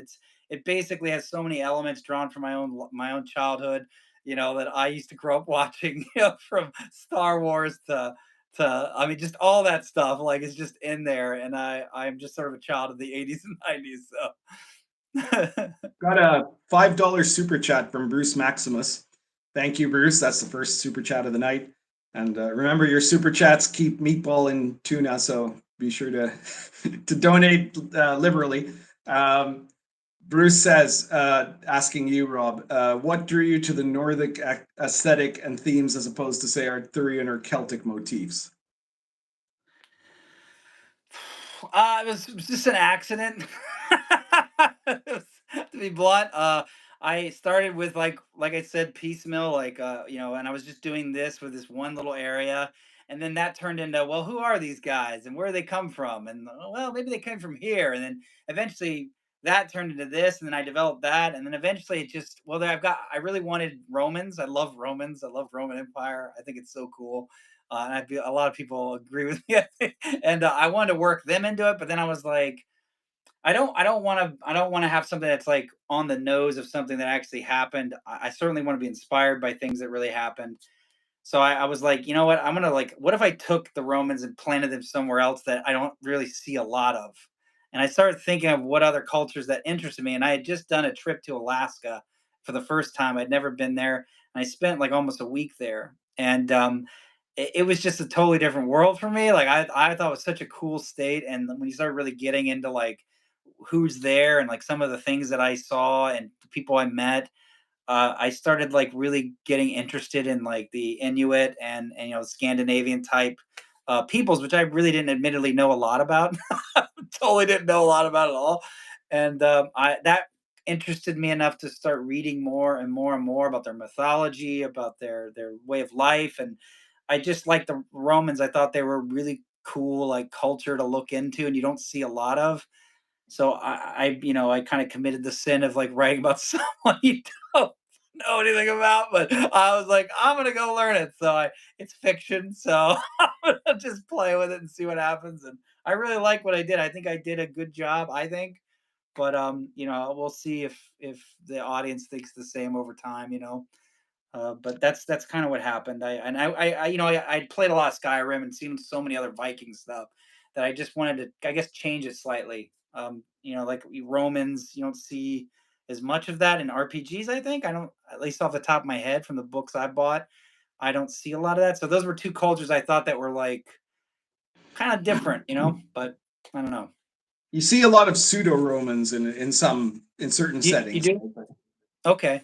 I like would. but not like real Romans, right? But stuff inspired by Romans, I guess. Okay. Okay. Maybe I the can only books I think of a bought. couple of RPGs that are actually Roman, and they're generally not OSR products. Yeah, well, Caverns of Thracia, I think's got some Greek Roman kind of something. I know I Not can't it, remember. yeah, but like again, it's pretty quasi Yeah. Roman at best. No, right. Yeah, yeah.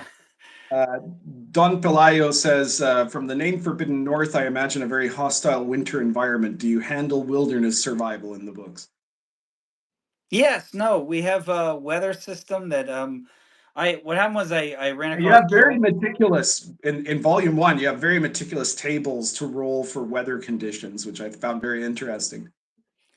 No, and what happened? So the funny story is, I what happened was I wrote my own system, and it was like 8 pages, so it was way too long. And I hired I hired Joel Hines, who is a OSR guy. He just did his Kickstarter. And I think he hit like 70 grand. The Shrike, I think it was called. And he's actually a park ranger in his part-time job, and he had reached out to me to like work with me during my after my first Kickstarter, and I didn't know him very well, but he seemed real nice. We met, and then I was like, hey, you're a park ranger. I know you did other stuff, but can you actually look at my weather system and as a park ranger, like give me feedback? since you actually know this stuff. It literally is. And so he did. He came back and he trimmed the shit out of my part of my fridge, trimmed my work down to like 2 pages, 3 pages, something like that. And then I went back and just embellished it a little bit and tweaked it. And then that's what happened. That's how we came to that system. So it's a lot of like hypothermia rules. There's weather, random weather. Basically, there's a table for each season, so you can just roll and like, hey, it's mild weather, which means this. It's severe cold. And there's, so depending on where you're at and what season, it can really make a difference of what you're experiencing. And what the kind of the interesting part of Volume 2 and why there's so many underdark tunnels and such is during the winter, it is actually really dangerous to go traveling. Like you can die very quickly if you don't know what you're doing, get a couple bad rolls.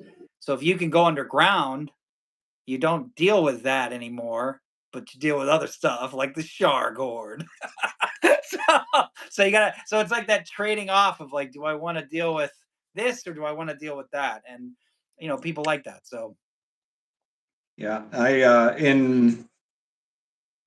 in Sword and Caravan, I introduced rules for hypothermia or for extreme heat, because in the Silk Road you have both right there. if you're going through the desert, you have extreme heat conditions, and if you're going through the mountains, you can end up freezing to death. And aside from that, all I did is weather is in the encounter tables, right? So just like you might encounter people or monsters, when you're traveling, you might encounter a weather event like a sandstorm or a snowstorm or something like that, which is about the limit of how much I wanted to deal with weather. But yeah, it's if you're doing a game where you're focusing a lot on overland travel and it's in an unpredictable weather environment, it's a good idea to have a set of tables for that. Yeah, there's not really much in OSCs because it's such a stripped down system. I felt like I had to do some subsystem there. Shark says, I'm smoking my Nording pipe right now. Smoking a custom blend. Oh, Nording is a good brand. Although I don't own any Nording pipes, but they're good pipes. Let's see what else we've got here. Park rangers know a lot, says Shark. Great Goldworm says, sorry I'm late. Well, you're better late than never, Goldworm. We're still got quite a bit to go, I think. So, okay, I guess we can now move on. And again, unless there's something else you want to add about your product. I could go on all night, but you I've gotta got a shut me off, Pundit. very important question that the chat is going to want to know. Are the dungeons in your books wheelchair accessible? No. Oh, no wheelchair accessible. And you know what? That's it. You're going to get canceled right away now. That's because the bad guys are just bad guys. That's how bad they are. They didn't even add wheelchair ramps. What a bunch of jerks! You got to go in there and exterminate them now, don't you? So there you go. That's because they're evil. There you go. So I bring it up because an old debate has resurfaced recently on Twitter, where once again you got some of the woke people in the gaming community saying how like basically somebody made a post at one point that basically said that if you reject the combat wheelchair as something that any player should be able to request, you're essentially a 1930s German, to not use the word that can get you demonetized. And of course, this is as ridiculous as the first time around, but it's very funny because this time there was I think an even greater level of pushback, including from a lot of people who are not just like notoriously anti-woke people, and eventually some of that pushback got to the point of a lot of people who said that they have, some people that are in wheelchairs or have other mobility issues saying, well, I wouldn't want to play a character that's like me in that sense, right? And that goes to the core of a lot of the nonsense that has been pushed in in woke circles regarding representation. You know, that for the most part in RPGs, the idea is usually that you're not playing just yourself, you know, or somebody that looks and acts just like you, or that is at your level of ability or disability or whatever, you know. Part of the point of RPG play is to play something different. Now, granted, there are some people that basically are making a character that is kind of wish fulfillment of, you know, who they would like to be in a heroic context, and that's fine, right? But this idea that, like, whether you're talking about that you have to have more NPCs of color because otherwise people of color won't want to play, you know, or you have to have recognitions of different cultures in the real world because otherwise the people from those cultures won't want to play. It's just absolutely ridiculous. And I say this as someone who's running his games and who lives in and who is in Latino culture, you know. I can tell you for sure there's a very active role-playing community in this country and in many other countries in Latin America, and mostly people want to play exactly the same sort of games that they play in North America, right? Like D&D is king, and you know, and if it's not D&D, it's Vampire or something else, you know. There are some older games that have like that have maybe been preserved. I don't know how many people really play World of Darkness games anymore in North America. I'm sure there are still some, but in like South America, a lot of it depended on the books that got here at the time that they were coming out, and so a lot of people keep playing those games because, you know, there are a lot of games that don't get shipped here, and so before the internet existed, or before it, rather to say something, before something like Amazon existed, right? Gamers were kind of dependent on being able to find the games that would actually be shipped to these distant countries. But you know, I've almost never met a gaming group that is like running D&D but in like Latin America fantasy world or something like that, right? They're running it in the Forgotten Realms, or they're running it in, you know, wherever else, you know. So you know, like they're running in the same sort of settings, like Dark Sun or Spelljammer or whatever. The places that the settings that are used in any D&D campaign, you know. Right. And there's no concern about representation of the local culture in it, you know. We've got another super chat. This is a $5 super chat from Mac. He said, "Did you see that podcast of the Lotus Eaters covering the orcs and racists and wheelchair controversies?" I don't think I have, but I mean, that's obviously come up because of this being brought up again, you know. I do watch a lot of Lotus Eaters, but I haven't watched that much of them lately because I've been very busy trying to get through this proofread of Baptism of Fire, you know, because it is, you know, the product is like 370 pages, so it's a lot of work. I'm sure that that video is probably a laugh riot knowing those guys. But thank you very much for the super chat. And you know, like it also like betrays this mentality that, unfortunately, you know, like I know that there are a lot of, like, especially kind of Gen X people that are caught up in this, you know, that they've come to believe that what they should be doing is playing a version of themselves, which is a very weird concept to me. But it's also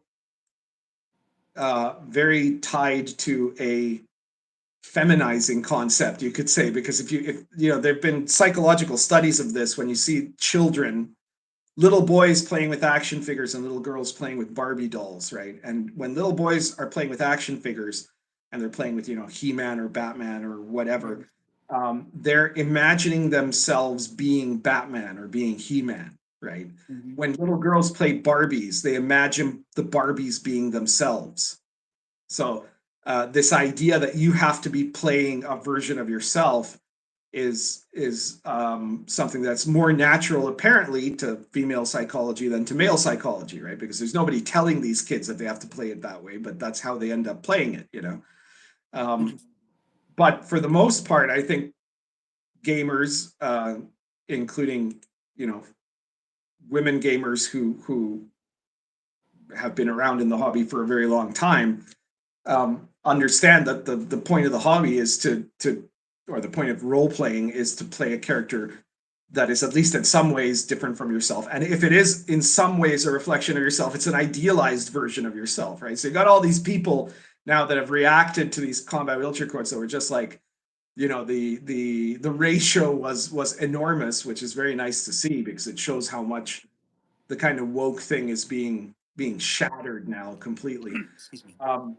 That are completely opposed to this, you know, like it's a big thing. I don't know what you have, if you have anything to say about this, but if you do, jump right in now, Rob. Oh no, that's interesting. I guess for me, like, I view it as, and you would know more about this than I would.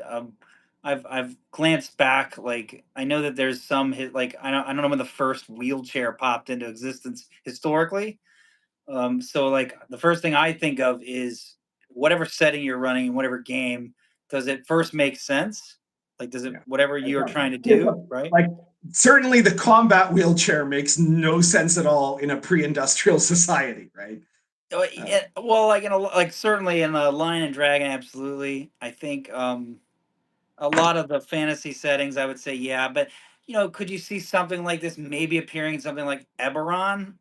Maybe, but Okay, then but that I mean, that leads again, in a world full of healing magic, you know, like how right. would that make any sense, right? Anyone who could afford a combat wheelchair would probably I be able to afford to get themselves healed, you know? I would cede that point. Yeah, there'd have to be some reason why it wouldn't be healable or something. But so like you'd have to make the lore make sense, is what I'm trying to say, right? Like, but if it's let's just say it did, let's just say it did for a second, that would lead Yeah. me to my second point, which is I actually read the combat wheelchair document, and I just from a design point, forget about all the other stuff.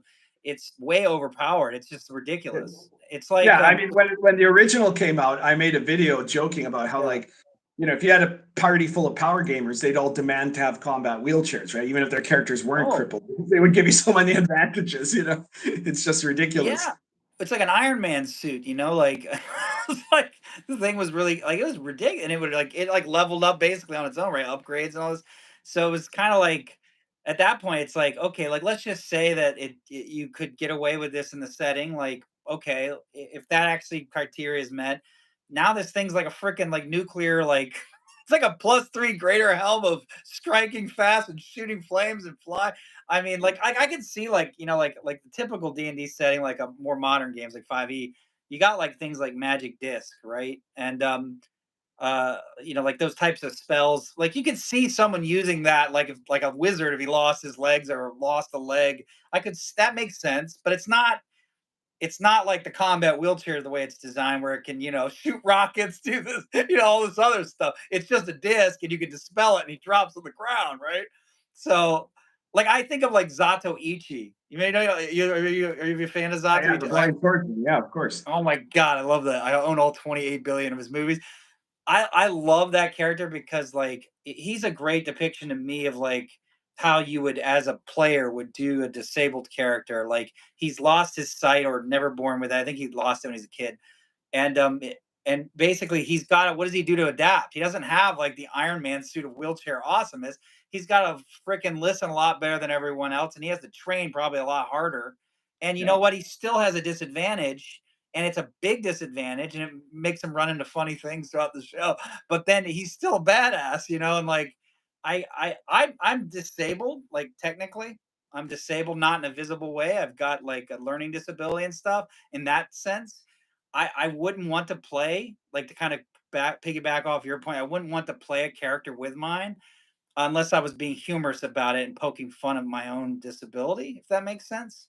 And Mhm. like you know what I mean? Like and maybe there's some people who would want to do that for whatever reason, but again, I would go down that line. Is it fit the setting? And if so, is the design well? Is it designed well? And I don't think what they did, generally speaking, would fit most campaigns in a lore set. And I don't think the way they actually did the design, if that checked off, I think it was way too. It's actually it's also completely designed for a cosmetic representation. Is to say my character is disabled, even though they can do everything way better than somebody who doesn't have the combat wheelchair. You know, like it destroys the entire concept, right? Because it's one thing if you like, you know, if one of my players said, well, I want to play a character who's blind, right? Or I want to play a character who is a hunchback or who has a limp or whatever, right? Yeah, there's a lot of interesting stuff you can do that. You know, there's a lot of elements of myth and literature that cover that kind of thing. But then you play it with that disadvantage, right? And you lean into that. You know, you don't then immediately find a way to make it not a disadvantage. You know, because that is the whole point. You know, it's very silly. Let's see what else the crowd has to say about this, if anything. Okay, so I got another question for you here from Shark. Sure. Rob, how much inspiration from Inuit spirituality and religion have you used in your books? Oh, a lot of the monsters and stuff. You researched it seriously, right? From what I saw.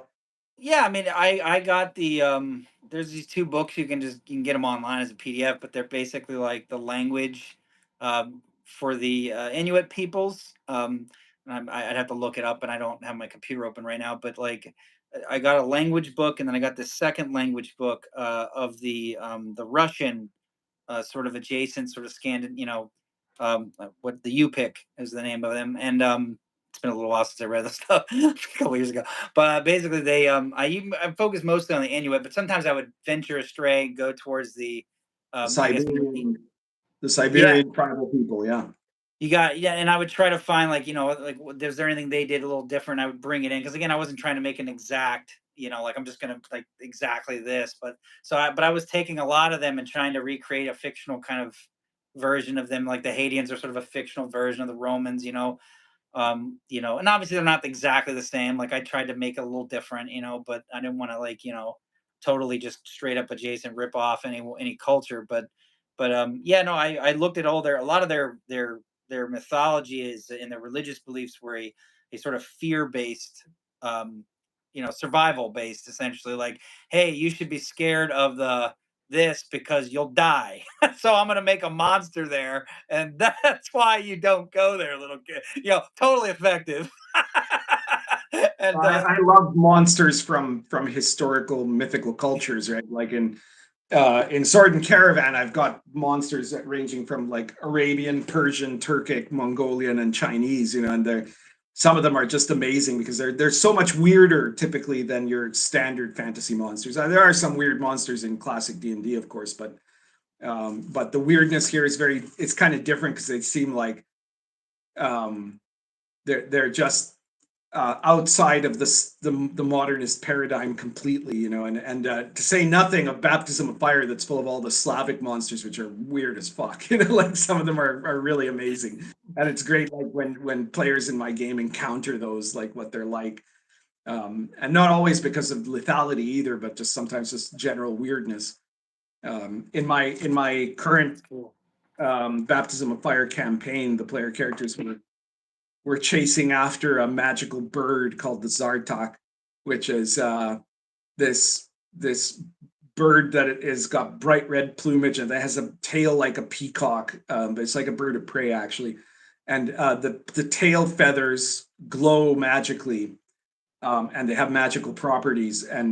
But one of the things it does is that if it decides to run away, it loses a feather, and people have to do a saving throw, or else they're wildly attracted to the feather, like they want to have it, because the feather has magical potency, and so they'll you know end up fighting each other to get the feather, or just rushing to get the feather, and they'll forget it. The bird will get away, you know, which is really remarkably clever as a concept, you know, because then you know there's basically a curse that they become obsessed with it, you know, so it's that sort of stuff is really funny. Oh, that's cool. Yeah. Kanan Morden says, "Why do woke people want to be some weird race, and why do many men roleplay women?" Well, I don't know too much about the second thing, but there's always been. I mean, I remember like in groups from like I don't know the '80s, like when I was a teenager, there was some guy that wanted to play a female character, right? Often, I suppose in some cases it might have been somebody who had like some gender thing, but I wouldn't have known, right? We were all teenagers. Nobody was going to say that back then. But I think for a lot of cases, it was just like based on how they were describing it, it was more like they were describing like the fantasy girl they would like to have, or something like that, or just, a badass female character or something. Um, but as far as weird races, I think that's very clearly become an element of representation, and especially like this idea of being like unique and special, and also it has an element of like the queer culture thing in it, because in D&D, for example, very quickly tieflings were taken on, not like back when they came out like in a big way in Planescape, not in second edition, but like even before fifth edition, tieflings were seen as like gay icons, because for some reason, and I don't quite understand this about the queer activist culture, they seem to like having villainous characters be taken as gay icons, right? Like Cruella de Vil is a gay icon for some fucking reason, right? And the evil Oh, really? queen, like all these I Disney didn't know villains, that. Ursula the Sea Witch, they're all like if you look at social media, there are gay people talking about how wonderful they are, and all of this, right? It's like Huh. you realize you're kind of giving something away when you say, oh yeah, all these terrible people, those are our icons, like I don't quite get that. But it's very clearly the thing where like I'm waiting to see some. I don't think I've ever actually seen it um, obviously said, but I've seen it a lot of times implied in social media. People saying, "Oh, if you're just playing a regular human, that it's probably because you're racist or something like that, right? Like as if being a human Really? is a Wow. sign of white supremacy or something, because the idea is, oh, you have to play something weird and wonderful that shows off your uniqueness or something, which is actually the opposite, because like those are the non-humans as a whole are less interesting than playing a human that is going to have that has to have some kind of complexity to their character that isn't just based on, oh look, I have weird skin, or I have weird horns or whatever, like Yeah. it the any of the non-human traits end up acting as a substitute from having an actually interesting character, right? Yeah. Which is why in most of my games you only play humans. But yeah, it's very clearly become a thing for the woke crowd to do. Yeah, Um, it's my I run a game right now, and it's 5e, just because it's hard to find anyone else. And I run a 5e game, and and I remember like all the nobody was like parading any politics or anything, because I was banning that stuff from my game. But like no discussion of this stuff. But escapism, right? But they show up, and everyone was like a different, like weird green or purple skinned creature. And I remember just being like, "This is weird." Like, for me, it was weird, like, because I felt like, yeah, I'm used to dwarves, elves, the kind of, right, the kind of traditional ones, and I let them. But I remember telling my buddy afterward, like, and he's playing like a reptile, and I'm like, "Dude, do you think it's weird whenever everyone plays like different, these different, all these weird?" It reminds me of like Guardians of the Galaxy or some movie like that, where there's always weird aliens. You never find out what they even are, and like they're just humans with weird, funny, a tongue comes out or something. But other than that, it's pretty much a human. I don't know. It just it kind of dilutes it. I don't know. Is that the right Almost word? all playable character races end up just being like humans in silly costumes, right? That's and Yeah, then you miss the point of making non-humans actually alien, like something that yeah. isn't like a human, you know. I was a big fan of is it Alexander Macris did Dwimmermount, him and the what's the other guy's name? Was it Um, Alexander Macris Durmount? I think he swooped in at the end to help out, finish it up or something. Oh yeah, right. Because James Masalewski Yeah, crafted the whole project. Yeah. yeah. No, I think, and I There's a remember. guy who was uncorrectly placed as an icon of the OSR. You know. Oh, really? Yeah, he's a I total grifter, a complete grifter. Oh, Jesus. I didn't know him. I really like the book and his take on like dwarves and elves. I'm not sure who came up with that. Was it Alexander or James? I don't know. But I love the way that he did the elves and the dwarves in that particular book. In the back and the appendix.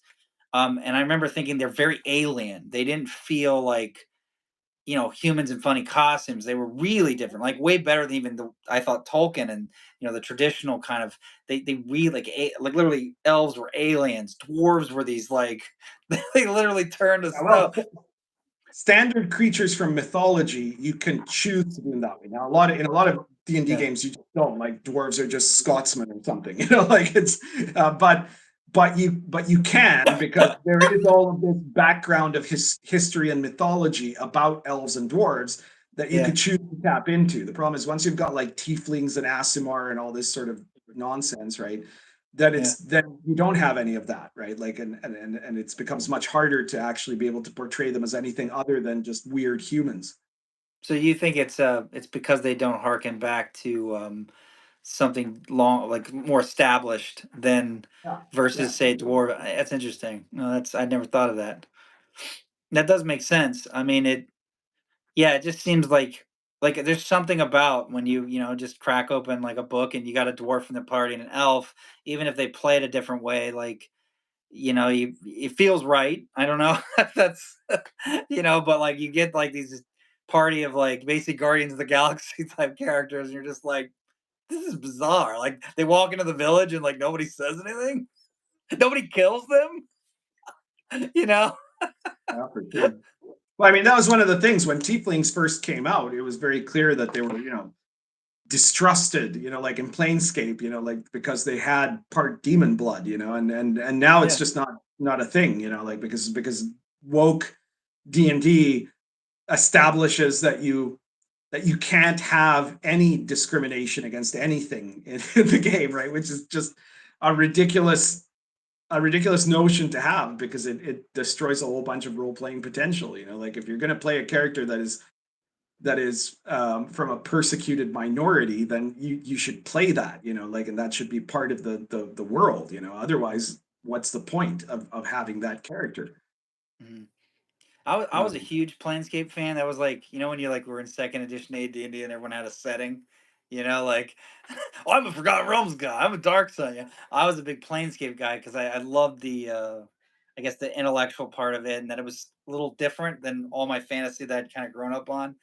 And I remember thinking tieflings were really cool in that setting because they're kind of what made the setting unique, like in that set, if that makes sense. Like, but certainly, now yeah, they're that was one of just the big features of Planescape was the tieflings. Yeah.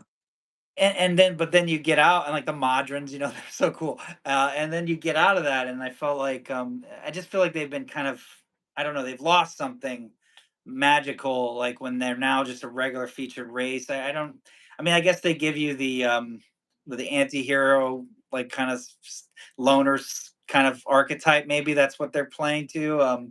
But I kind of Mhm. feel like you could do that already with like the half orc, or but you know You could do that with a human, like it's. Right, no, right, no, 100%, yeah, absolutely, yeah, yeah, John Fraser says, I'm a disabled person, and the last thing I want to do is play a character that is disabled. I want to play a character that's capable of feats of strength. Gen X here. Yeah, well, see, I think that's what a lot of people commented on Twitter. yeah, And it's really bizarre how people have, because there was if you are Gen X, right, there was this view for a very long time of that because of course there were people that had disabilities were discriminated against, of course, by sure, yeah, general society. yeah, And right, for a long time, the response to that and the kind of let's say inclusiveness that was trying to be pushed in that era was to say, I am not just my disability, right? That was the yeah, point. And now the way that they're doing stuff like this, like the combat wheelchair, is where instead you're shouting, I am only my disability, this is my entire life, this is what defines me, right? And it's such a more psychologically harmful perspective to take, you know, like No, you're 100% right. when you're focusing on a single feature, especially a feature that's just like not it's not something that is a product. I mean, for the most part, disabilities are not the product of something you've done, but it's just who you are, right? It's the same thing. Like again, this idea of it ties into to things like race and sexuality too, right? Like Yeah, um, the notion that your entire identity is based on some actually immutable element of of birth or of accident sure. is so limiting to a person, you know. Yeah. Yeah, no, I agree. It was like when I was a kid, you know exactly what I'm talking about.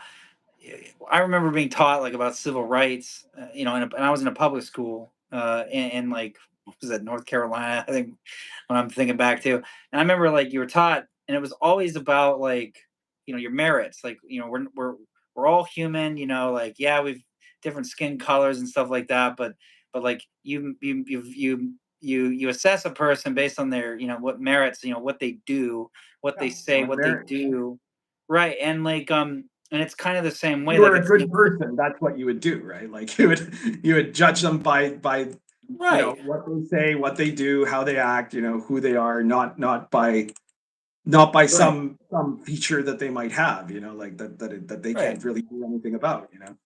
right. No, 100%. And like it seems like now, of course, that's not what they're being taught, right? And it's similar to what you just said about like, you know, at first it was, you know, I'm more than my now it's being, it's like it's everything's being flipped back to like, no, no, no, no, no, no. Actually, it's this over here. That's You know, and tremendously like you said, socially it's limiting. harmful, and it's tremendously personally harmful to the people involved, you know, because it's people Yeah. are being taught that's the only way that they can define themselves, you know. Yeah, no, and I always liked, you know, not to bring him up again, but like I always liked how Peterson, Jordan Peterson talks about like, you know, because this is sort of his, it seems like this is his field, but you know, he kind of goes through exactly what you were mentioning about like, you know, everyone has so many, like probably so many different aspects of you could use to categorize them. I mean, beard, no beard, you know, like color, hair, whatever. And like, you know, it's like let's just focus on these one things and just say that's who you are. It's just so, you know, it's we're way more complex and awesome than that, like human beings, you know, like so much to us, you know, and um, you know, it just seems so like you're saying that like this is all I just kind of just baffles me that people like buy into it, and probably because they don't think twice about it. You know, most people aren't thinking deeply about this, so they just assume it's got to be right or whatever when they hear it, and you know, that's why I like it when people do challenge this kind of thing and in the public sphere. I don't feel like I'm that person. I just don't feel like I'll Yeah, well, probably fall on my face, but you know, like I do disagree with a lot of the stuff I see nowadays, you know, and it's unfortunate, but great gold worm says, imagine in the world of the last sun a society of sentient combat wheelchairs that killed their owners because they were holding them back from world domination. Well, I haven't done that in World of the Last Sun, but in the World of the Last Sun campaign, there was this is already many years back. There was a character named Morris who got horrifically injured in a battle, and he was in an area. He was in the great city of Lol, which has that's where the techno walruses are, who are great experts in cybernetics. And so they rebuilt him. They could rebuild him stronger and faster than before. But in his injuries, among his injuries, he'd lost 40% of his ass, so he had to receive a cybernetic ass, which had its own core processor. It could speak. It was intelligent. You know, it could fire laser beams from back there and everything. And then later on, Morris had some kind of, I think, yeah, I think he died, or he was, yeah, he almost died, which in DCC happens, that you, like, if you drop to 0 hit points, you're potentially dead, and then you do a luck roll to survive. And then when that happened, the cyber ass detached from him and ran away, and and since then The cyber ass has been out there doing things. One of these days, the party's going to have to deal with the cyber ass of Morris. That's the closest thing we've had to the combat wheelchair so far. Lasers. It was a smart ass. It was literally. Surly Unicorn says, I had a heart attack. It doesn't mean I want to play a character with heart problems. Yeah, really. Judd Gossick says, yeah, play your dream girl thing was real back in the day. Yeah. Well, horny teenagers, you know. As close as I ever gonna get to her. Yeah. Well, especially if you were a D&D nerd in the 80s. 100%, yeah. Looking at the comments here.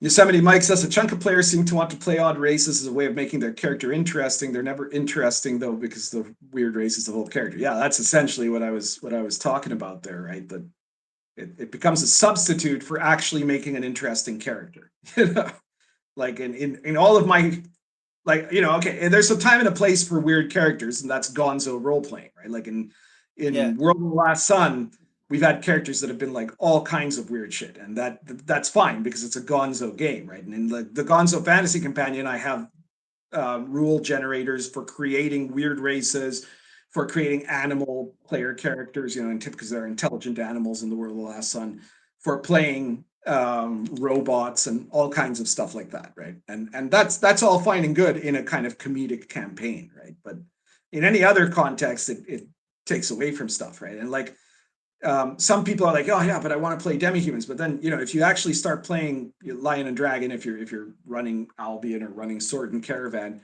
you make these characters, and all the characters are human, but they're all really unique, right? And they have their own personalities, and they can't fall back on, oh, I'm this magical being or something like that. You know, they have to develop the actual character, and so ironically you get a lot more role playing going on that way than if you had a bunch of other races, you know.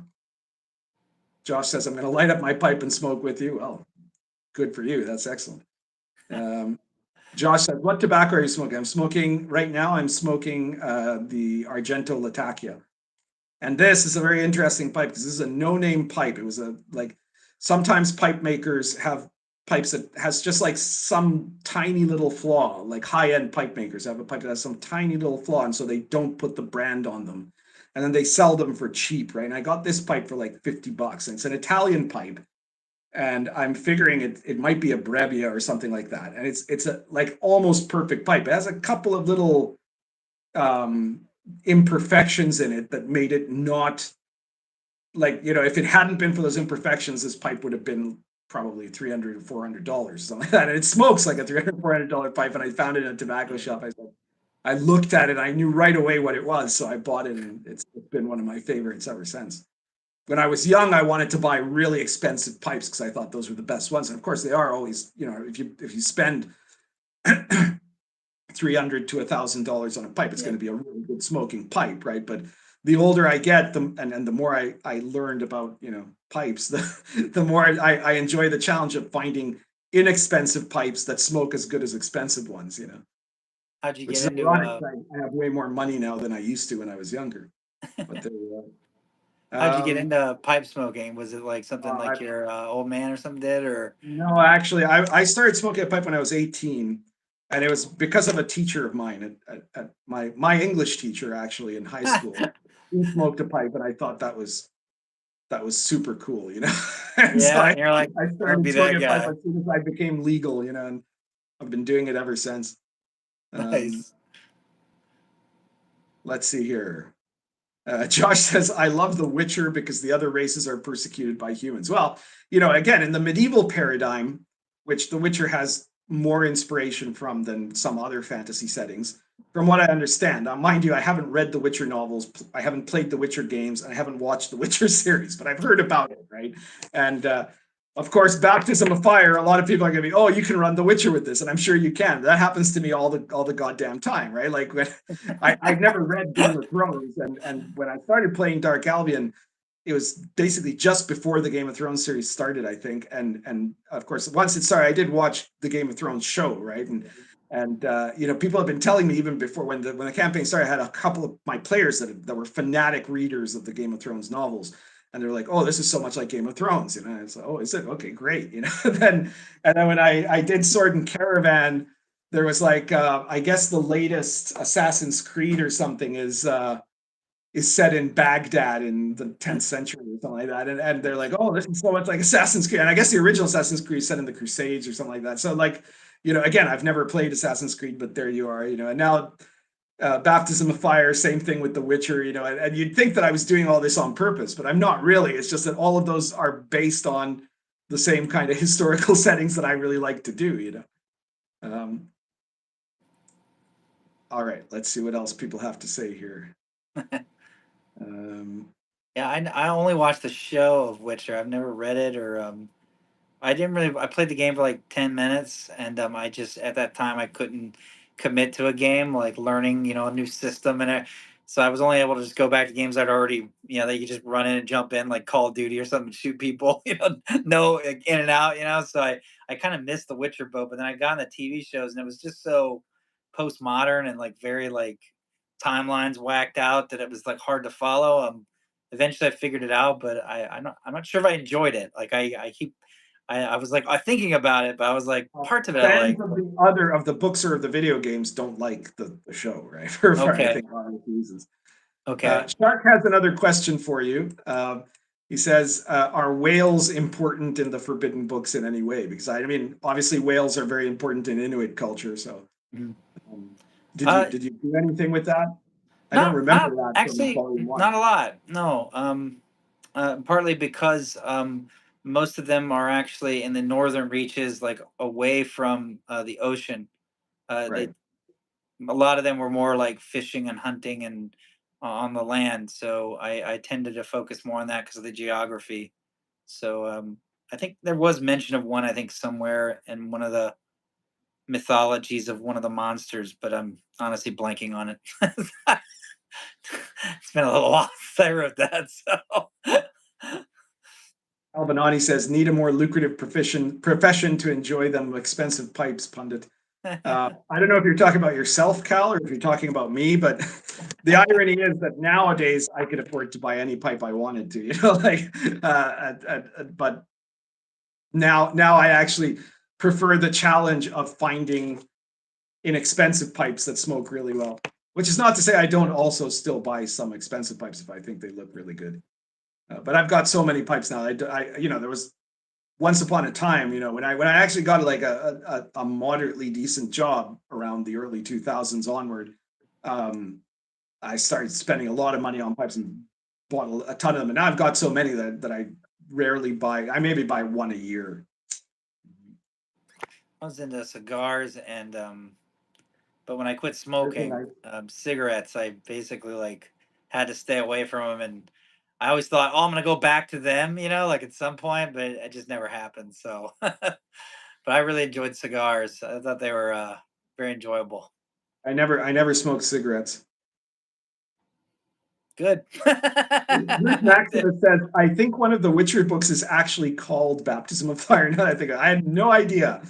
I called the reason my game is called Baptism of Fire is because it is set during the Christianization of Poland, right? Like in 966, Mieszko I becomes a Christian and then proceeds to begin Christianizing all of Poland as a way to politically unify it and and also to connect it to the rest of Christian Europe. And so in the game, one of the major issues of the game is the ongoing process of Christianization and conflicts between the Christians and the pagans. So that's why it's Baptism of Fire. But I honestly, I don't know any of the titles of the Witcher books, so that certainly could be true. If it is, it's by accident again. Okay, so like basically, to close out the topic of the wheelchair, like it is.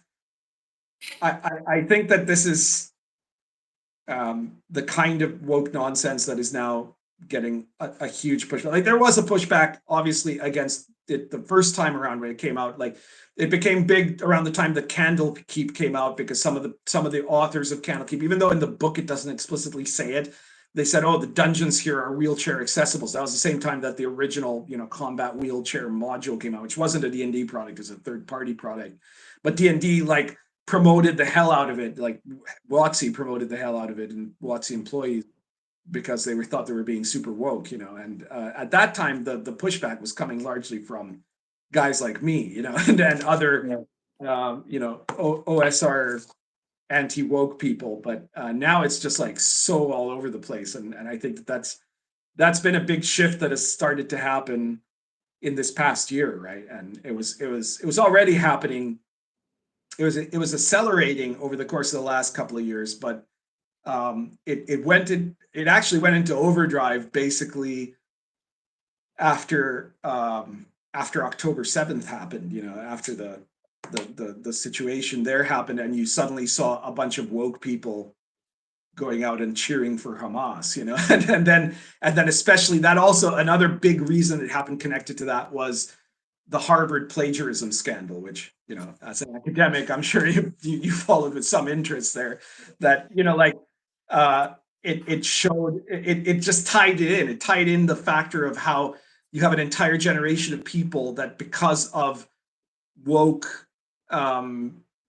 race communism, I call it, are cheering for a gang of terrorists, and then tied that into the fact of how university administration is hiring not just incompetents, but cheaters, and people who are literal frauds to the highest positions of academia, for the reasons of race communism alone, like people that have no business being in those positions. So it's pretty remarkable. And then that's cascaded down. It tied into other things too, the whole Bud Light thing and Target and all of that. But basically, their entire argument is collapsing now, which is really lovely to see. I'll touch on just the academic part, but it's so funny because when you're in, especially one of the more liberal, like left-leaning, like departments and universities, and like you see like you see that they all act like essentially Marxist, and they all pat themselves on the back, but they're literally like the most elitist like like caste system like creatures that you can imagine, because they go around at like these big conferences showing off their badge of where they got their tenure, and then if you don't even have tenure, you're nobody. There's this huge gulf between and it's just like it's so they live funny. in this rarefied culture, that has nothing to do with reality. Totally, this is right, and it's so funny because you hear them talking about society like they understand it, and like like, and you're just sitting there like, do you guys like pull your head out of your ass and looked around lately? Like, oh wait, no, you didn't, because you're the one making the big salary, and then they got these clowns that they're putting in Harvard. I mean, that's just, oh my god, like. It's really interesting in China, like a lot of people have in the West, especially anti-woke people in the West, have noticed the term baijiu, which means white left, which is become a popular term in the last few years, where they mock the kind of woke Western postmodernist leftism. Oh yeah. Right? Because they're real communists, right? Like they're Marxist, old school communists, right? But actually, before that term, there was already a term for this that had been around since the 1960s, right? Because in China, they saw that there was this left-wing movement, especially in academia in the West.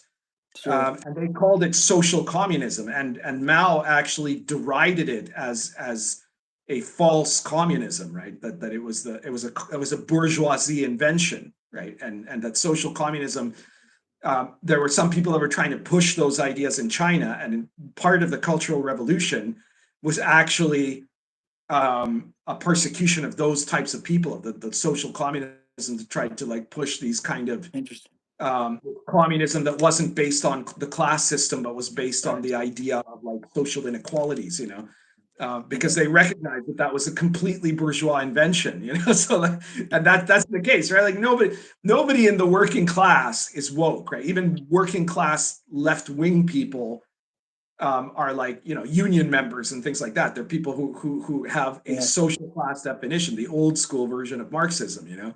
And you to be able to afford to be the woke type of leftist, you have to basically come from an upper class background, you know, You have an to be upper middle class. privileged. Yeah, specifically upper middle class, right? Because really upper class people aren't woke either, you know, like they're not, you know, like it's only it's a completely bourgeois product. And when I was in not to interject, but when I was in I used to moonlight at a community college on the side, like just for beer money, you know. And I'd go there, and it was like the middle of Allegheny Mountains, you know, so about as far from civilization as you can get in, you know, the middle of a state like Pennsylvania. And like all the workers, or excuse me, all the students I had were basically adult returning to college types who first generation for the most part. You know, Adult learners are totally different than college kids. Yeah. yeah, no, right, and a lot more practical for sure, 100%. And so I get them, and like they come in, and like you know, they all knew each other, and I was like, like this must be a small town or something. I don't know. So like after a little while, you know, they start liking you, talking to you, and like you kind of start leveling with them more as adults than as students. And come to find out, like 80% of my class, this one class in particular, they were all from a factory that had been laid off because of a lot of these, you know, left wing policies that were getting implemented. And they were all Democrats. They were all unionized Democrats. And they were all huge Trump fans. This is back in like, you know, 2016. And they were huge Trump fans, even though they were all, you know, Democrats. They were all those blue collar, like blue dog, whatever, the blue dog immigrant, whatever they used to call them. And they were very much like, hey, they took our jobs away. And they were, that's about it. They had to all go to school because that's all they had there. There was nothing else. Like that factory closed down. That was it. And I was like kind of stunned listening to these people. And I remember some of them like they couldn't even spell their own name. You know what I mean? Pundit like that. I mean, they were good people, but like they were, you know, they just weren't, you know, educated going to college. And like I was being told by the administration, this was really dick. I'm being told by the administration, the you know the left wingers, right? I'm being told, hey, you're the screener. Get rid of the ones that shouldn't be here, and that's like pretty much all of them. If I really wanted to be, you know, a dick, and I would just pass them because I was like, whatever you get a degree in, you're not going to be writing, you know, a book probably. So it's cool. I'm going to give you a C and get you out of here because, you know, like they screwed you and what else? And these people really, this was it. Financial aid was it. And like, it was very eye opening to see that. But yeah, it was pretty effed up. It was pretty screwed up, man. Well, that's another thing that's been going on in this AI debate now that there's a bunch of artists that are pissed off at people using AI art in RPG books, right? Yeah. And when you scratch the surface of it, it becomes very clear that these are people who come from that, you know, the educated class that are that imagine that they should be able to charge anybody and whatever they want to charge for their art, and are terrified of the fact that AI is going to stop them from being able to do that, you know. And you know, I'm looking at these guys and I'm seeing how many of them were exactly the sort of people that when like people at factories or miners or whatever were laid off said, well, you should just learn to code, you know. Well, sorry, you know, now you're getting the same situation there for you, you know. That's tough luck, you know. But they don't think that they should have to do that, right? They think these are the same people, a lot of them are communists and dream of the revolution and imagine that after the revolution they'll get to just, you know, make art and not even, it wouldn't even have to be popular, and they'll get a living wage and whatever, and this sort of nonsense that they're going to just be the philosopher kings, and it's just the amount of hubris that comes out of those people is absurd, you know. We should I we think should a bring lot of back times the it's more rewarding to to provide education to people who haven't had as many opportunities to get an education, and then you know, be able to put it in terms that they can develop this kind of knowledge versus these people that, you know, like a lot of, you know, even back when I was doing any kind of teaching, the university students come in thinking they already know everything, you know, and these other and adult learners don't, you know, they realize they're old enough to realize that they don't know shit because nobody does, you know, and then they're much more willing to learn, you know. I Even love if I you have love to the adult learners. cater They're it to their level of ability, but then you build that up, right? And it becomes really fascinating. So, okay, the next topic that I was going to comment on is that apparently, I don't know how many of you in the chat have heard this already. It's been out in a few videos now, so I'm not exactly on the cutting edge of news. But Larien, which produced Baldur's Gate 3, has essentially quit its association with WotC and Hasbro, which is very interesting. Very, in some ways, it looks like it would be bad news for WotC and Hasbro because this last year, basically, an enormous chunk of their profit was not from anything they did, but it was from that license that they gave to Larien to do Baldur's Gate 3, which was a huge success, you know. yeah. And now Larien is basically, no, we're not going to do another Baldur's Gate. We're not going to keep developing stuff for Baldur's Gate. You know, we're going to set up opportunities for people to make mods and stuff. But after that, we're going to go on to other projects, you know. And I think one of the interesting things about that subject is that there are some people saying, like I saw some video, I forget whose video it was, whether it was the Quartering or Clownfish or somebody. I saw somebody put the video saying Hasbro fires Larien, right? And I don't think that's really what happened. It's kind of complex, but I suspect that what actually happened is that Larien has lost all faith in WotC. They were probably given a license that was relatively favorable, right? Like that was good for all concerned, because at the time there was no guarantee that Baldur's Gate 3 was going to be a gigantic success, you know. So they probably got a good deal there.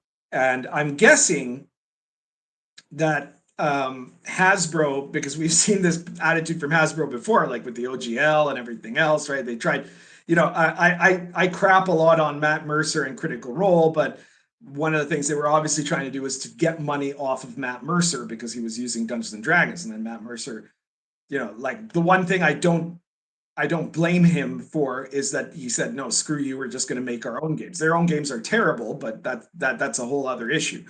So I'm sure that what happened is Hasbro said, oh yeah, we totally want you to make Baldur's Gate 4, but we're going to change the deal and it's going to be something where we're going to make a lot more money, you know. And they said, no, thank you, that's all right, we're going to go do something else, you know. I don't think Hasbro wanted to get rid of them. I think that they just didn't play their hand right, and that's another big problem for them, you know. Yeah, Wizards of the Coast is always when they're hitting the home runs one after the other, aren't they? Like they're masters of putting their foot in their mouth. They really are. It's amazing. I give them credit for the Creative Commons dump off. I thought that was a smart way to back off that, not like risk. Oh yeah, it was a total surrender, right? Like I mean, it was what they started with the OGL thing was a disastrous idea, and if they had anyone who understood the hobby still working for them, they would have known that, you know. I guess technically Mike Merles was still working for him at the time, and I don't know if they never bothered to ask him, and he obviously didn't bother to tell them, you know, because he probably could have told them this was a disastrous idea. But you know, they have all these guys from Microsoft running things, and they don't know anything about the hobby, you know. So yeah, it's crazy that they did it to begin with. So then they had to backtrack to say, no, okay, like because they saw like it was a disaster. Like people that were complete chills for WotC turned against them because of that, you know, and they've never fully recovered from that. It's very clear from their profit reports in the all remaining quarters after that one, you know. Yeah. No, the I like Merles. I've always been a fan of his products. And I know I read his articles he's got right now since they canned him. He's got his Patreon or Patreon, ever say that dumb word. And you know, he's got some interesting design things he does in there. I kind of follow him just to see what because I know his mind's kind of like I think he's a good designer from the things I've read. But did you knew him, right? You didn't you I didn't you worked like with him. you worked with him, right? I helped him make fifth edition. Yeah. Yeah, no, like I I thought knew him that's from before then because when I started with a blog, right? This is before YouTube got yeah. big for this sort of thing. So I had a blog. Originally, that blog was on Zanga, which doesn't even exist anymore. And then I switched to Blogger. And anyways, in the early days when I was on Zanga, Mike Merles, who was not really anybody back then, right? He was Yeah. just starting to do some work, and then a little bit later he got connected to what's his name?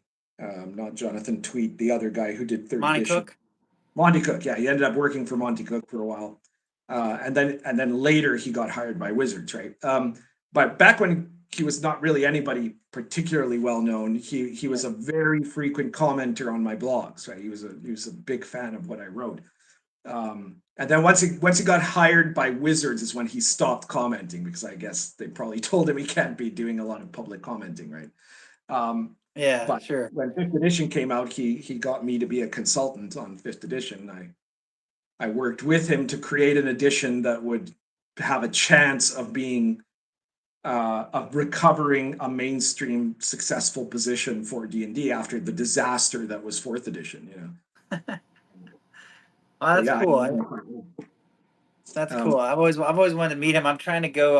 I've never been to a convention before. Like it's like, I don't know if you've ever been to them, but I've never been to one. So I'm gonna go to North Texas RPG Con for the first time this June. I've never Good been to choice, one, I and think. Yeah.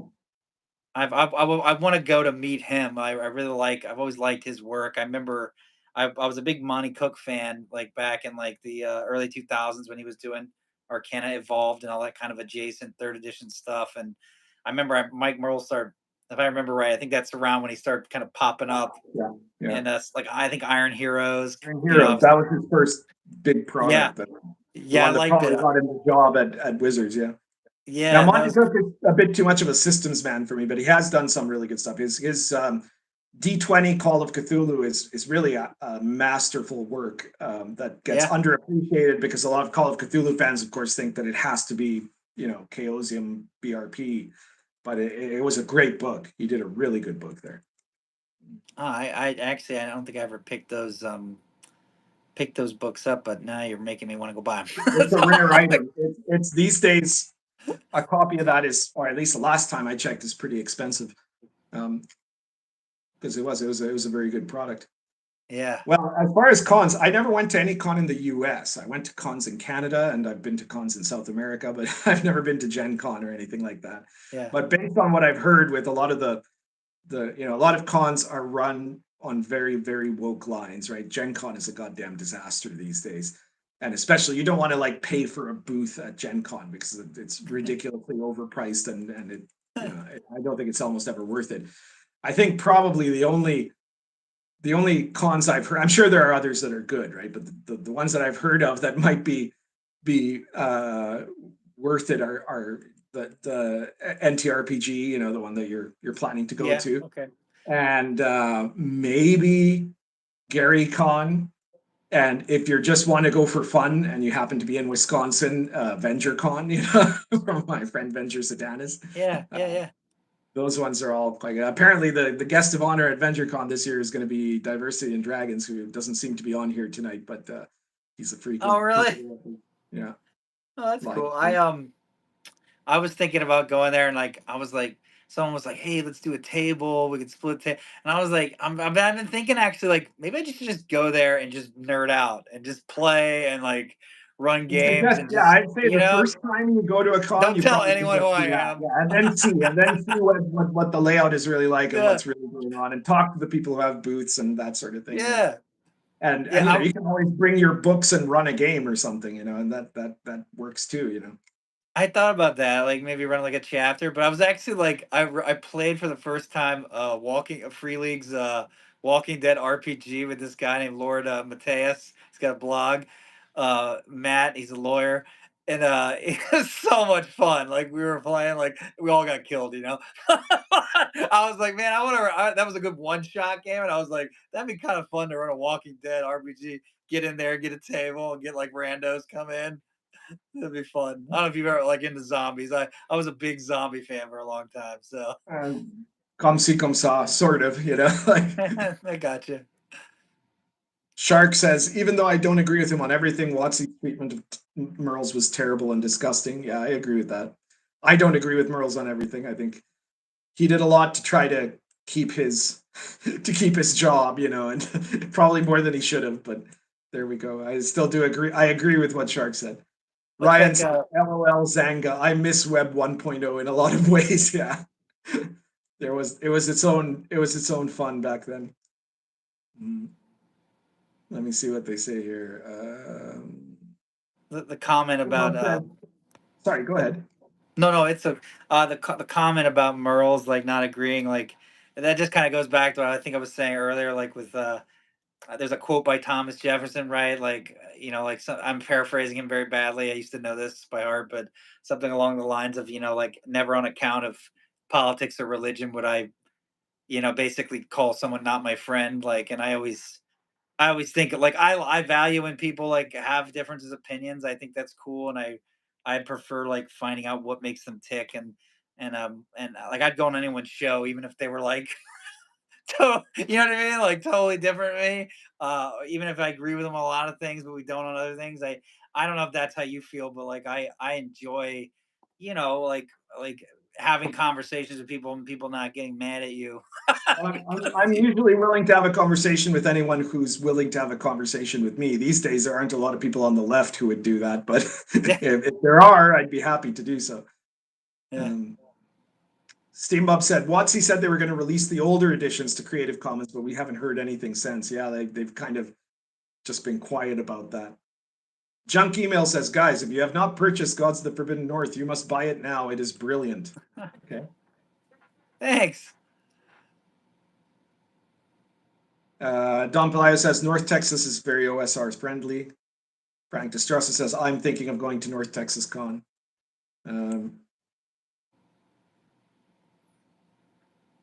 Okay, 3 questions for Rob from Drew Enders. Number 1, do you include an Appendix N with Gods of the Forbidden North? Oh no, I was running out of pages. That's already a pretty big book. Second question, what works most influenced your style as a writer in general? That's a good question. Wow. Shoot. What works influenced? I mean, I guess to answer that question, like when I was a little kid, my dad was in the army. He was a West Pointer SF like infantry guy, so he was always gone or in the field. He'd come in for weekends. So like really what happened was my brother and I were basically raised by the TV and the VHS recording system. And so over time, like my brother and I, we quote movies like sometimes whole conversations.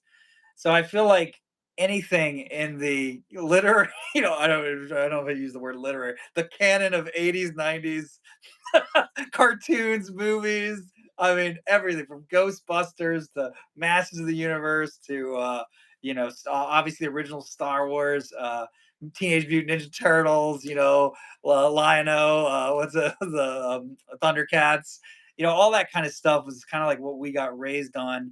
And then, of course, a lot of 90s gaming, like Thief the Dark Project, EverQuest, like Zelda, I mean, it goes on and on and on. Doom, Wolfenstein 3D. So we were like just raised on all that whole explosion of like video games and technology and the first home systems. And so I feel like a lot of that honestly had a ton of influence on me before I even get into like reading stuff. But I think in terms of reading, I mean, I really got into reading stuff because of Dungeons and Dragons. And when I started playing it, I came in right at the beginning of I think second edition, maybe like late 80s, early 90s, somewhere around there. I was around 10 or 11.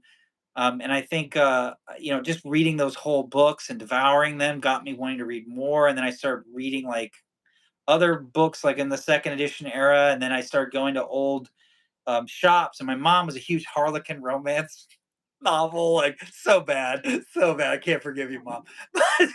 She would go there, and what she would do is she wouldn't buy any of the books. She'd read them in the store, and then then buy the other ones. You know what I'm talking about? And Yeah. like, so we would be there forever. You know what I mean? So like my brother and I, there was like always like a D&D, like people had sold their books in this little section. So whatever was there was sort of like, oh, someone had a first ed book, someone had a this. And that was kind of like what we did. We had a lot of time to kill, so we would read this section or comics, one or the other.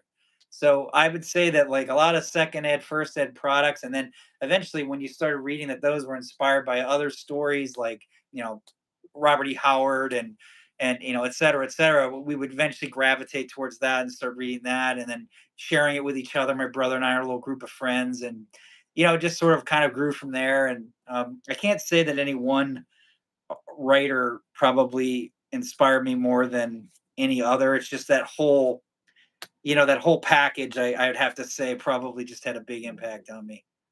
So the third question is there anything you've read recently that excites you? Anything that I've read recently that excites me? Um, like I guess in a fantasy sense or just in general, or what do you think? That's all that Um, the question says, so I guess it's up to you to decide. okay, I finally read one of my favorite movies is No Country for Old Men. I finally went and read Cormac McCarthy's actual book. And I was surprised at how good the movie was in terms of, you know, you always hear the line, "Oh, the book's always better," but that movie's pretty accurate to the book. There's a couple of changes that I think the book's better for, like it did better a couple of things, but I really always loved that movie. I know a lot of people are baffled by the ending of it, but for me and my wife's a PhD English lit, so we will watch a film or like a deeper film, like or read a story, and sometimes we spend time just talking about what we got out of it. And so that movie, I remember it had us talking for days. We were like, and we went back and watched it again, and eventually we read the book, and the book's just so good. Like it's a really good book. I like Cormac McCarthy, a lot of his stuff. It's bleak, but it's the book's really good. I would say that book was really cool read, and worth a read. It's definitely worth a read. Hmm. Jay Smith has a comment. He says Larien already made a VPT back when they made Divinity OS 2. I have no idea what that is, but I'll believe him. They might have been too problematic if Larien had made one better than Wizards. Well, what I think is that if Hasbro had any brains in their head, they would have gotten Larien to do the VTT. It seems pretty obvious to me that the VTT is having problems, which is part of the delays in the release of the D&D books, of the one D&D books, and and you know they've never had a good history of in-house VTTs. They've tried it twice before, and they've both been disasters, right? So this is exactly the sort of thing they should have shopped out, and somebody like Larien might have been a very good choice to do it. But instead, they're choosing, as usual, the dumb choice, you know. So it's quite remarkable how bad they are at making these decisions. Let me see what else we've got in terms of comments here. Judd Gossick says, I'll be at VentureCon 3. It should be a small and cozy con like the first two. I'm guessing that hopefully for Venture, the attendance keeps growing. But yeah, it is a very small con, but apparently everybody who goes there has a lot of fun. So that's the important thing. I think small cons to me tend to be often a lot more rewarding than big cons. Of course, lately when I have gone to cons, they've been here in South America, and I'm often if it's an RPG related con, which most of them are. I mean, I went to like a couple of like generic comic cons that are also full of all related nerd things, right? But I'm usually there as a guest of honor sort of thing because I'm pretty much one of the only game designers living in South America, right? So, but those are always fun. Sometimes I run games and stuff. I was told by a couple buddies like go to a smaller one first and kind of before you go to Well, one of the huge ones.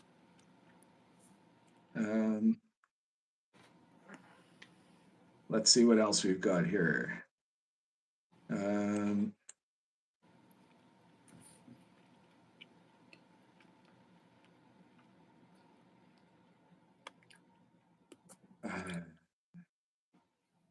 Eladio says, watched Pundit's view of the Forbidden North. What inspired you to go with having players create characters in a more immersive narrative sense? It reminds me of the tutorials from Bethesda games.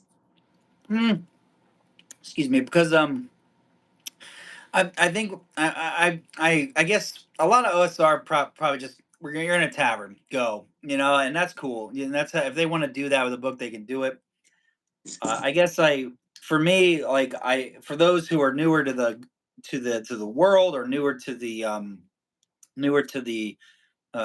to just that old school essentials, maybe it kind of gives them a little bit of training wheels for a short period of time, and gives them just enough lore. Like that's what I always liked about that in video games, when you see like those types of intros where they're a controlled sort of like scene to scene thing, and you go a little further, you hear him say something on the way, and then you pick his mustache, whatever, because whatever it is you're making in the character. And you're getting just enough story to get going while doing something, so it kind of keeps you kind of like occupied. I was trying to go for that. Maybe I should have done shorter. I'm not sure. And I'll work on it. But I just thought that's a cool way to kind of enter the story without getting a lore dump per se. Like you get a little piece, and then hey, everyone do step one, do a piece. Everyone do step two, right? Because OSC's got its steps. So I thought that'd be kind of a cool way to like have everyone make a character as they're learning about the world and getting a funny laugh from the video gamers. Oh, that's when we look in the mirror and then we pick what our race is. Stupid stuff like that. I thought it was humorous. So, but I'm kind of a weird guy. So. A lot of people on the comments saying that small cons are great. You've got a lot of people watching. Thank you for pointing that out, Cal. 93 people still watching. That's quite impressive, actually, given that we're 2.5 hours in. If you do have to go, let me know, by the way, because we've got a bit more to go. But you're welcome to stay for as long as you can. But if I know that you had originally said about 2 hours, so if you need to leave, please let me know. I'm having fun. That's usually the way. We're not going to go for I don't think this is going to be a 4-hour video or anything. But I've got one more topic to touch on. Other things that people are saying.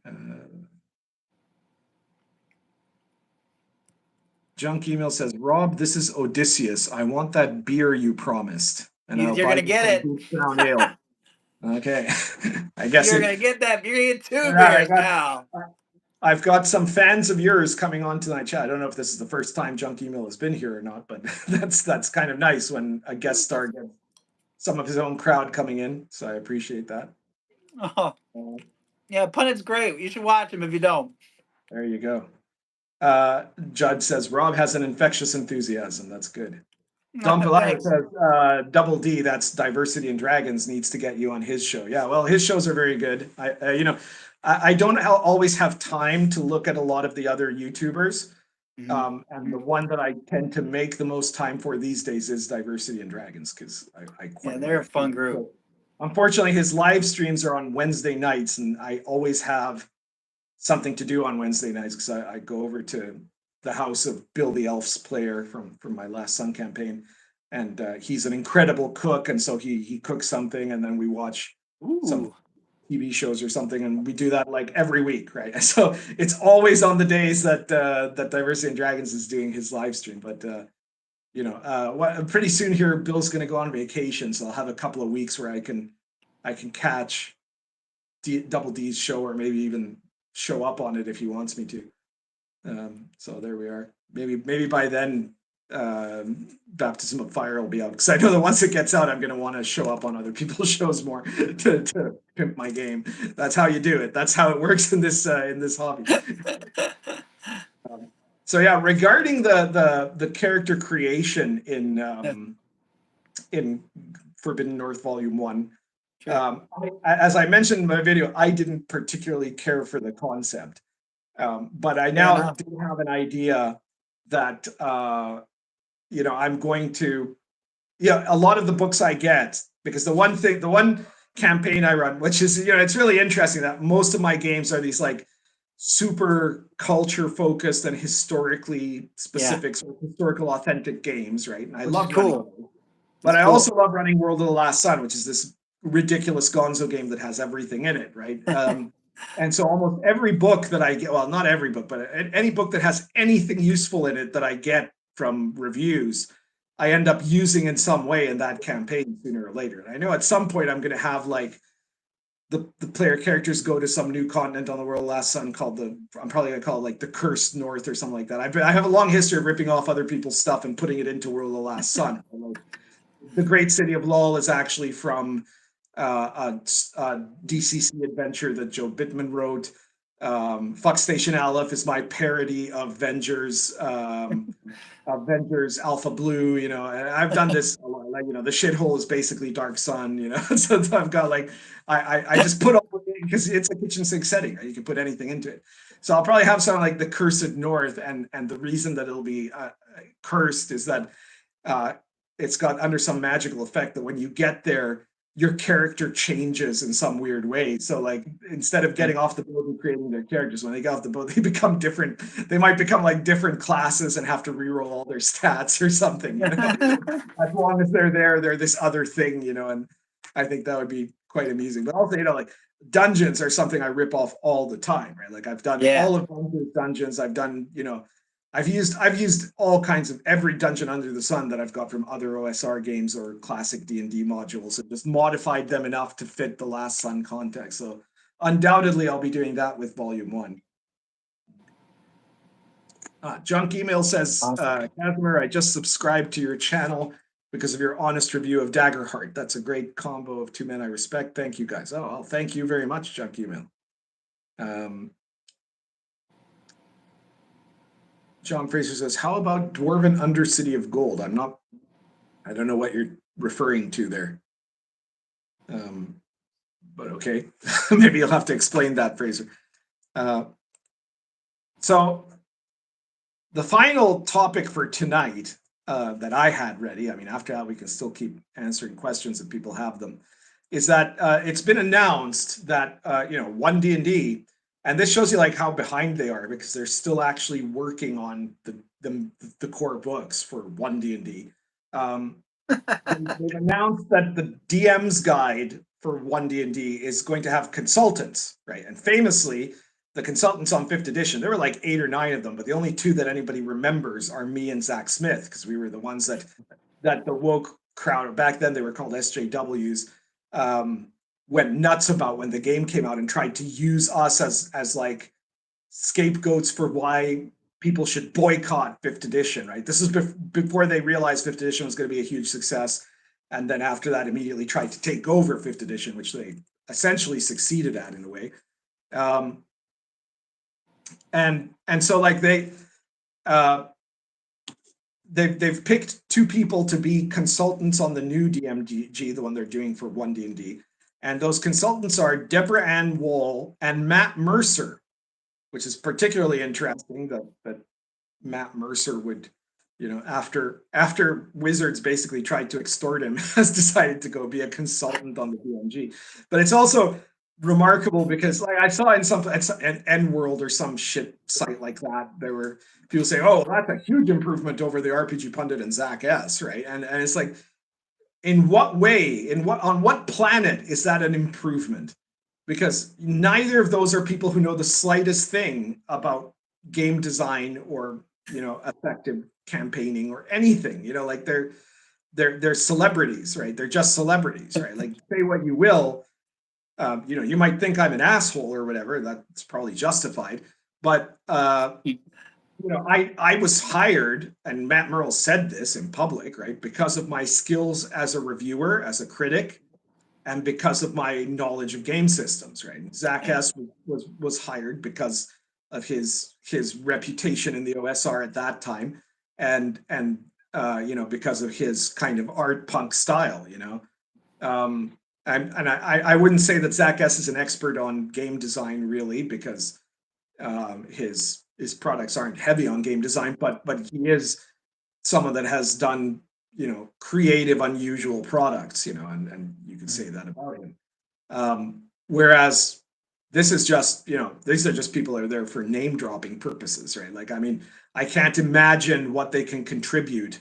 I suppose that it'll be like adding a bunch of narrative crap to the DMG stuff. And the irony is that the 5th edition Dungeon Master's Guide, which I'm guessing not a lot of OSR people have bothered to look at, is actually a really well-designed Dungeon Master's Guide. It's got a ton of stuff there that is like in the form of direct, usable, playable material for a DM to craft his campaign. You know, it's got tons of random tables. It's got tons of mods that you can do to modify the 5th edition rules that no 5th edition player ever uses, unfortunately, because they're all millennials and Gen Z people that want to be told exactly what to do. And the idea of a DM modifying those rules is almost anathema to them. It was the greatest disappointment to me and Mike Merles, because our vision was that D&D was going to be like 5th edition D&D was going to be like 1,000 points of light, that every DM would make the game their own with these mods. And so every campaign would be a little different to suit what they wanted the campaign to be.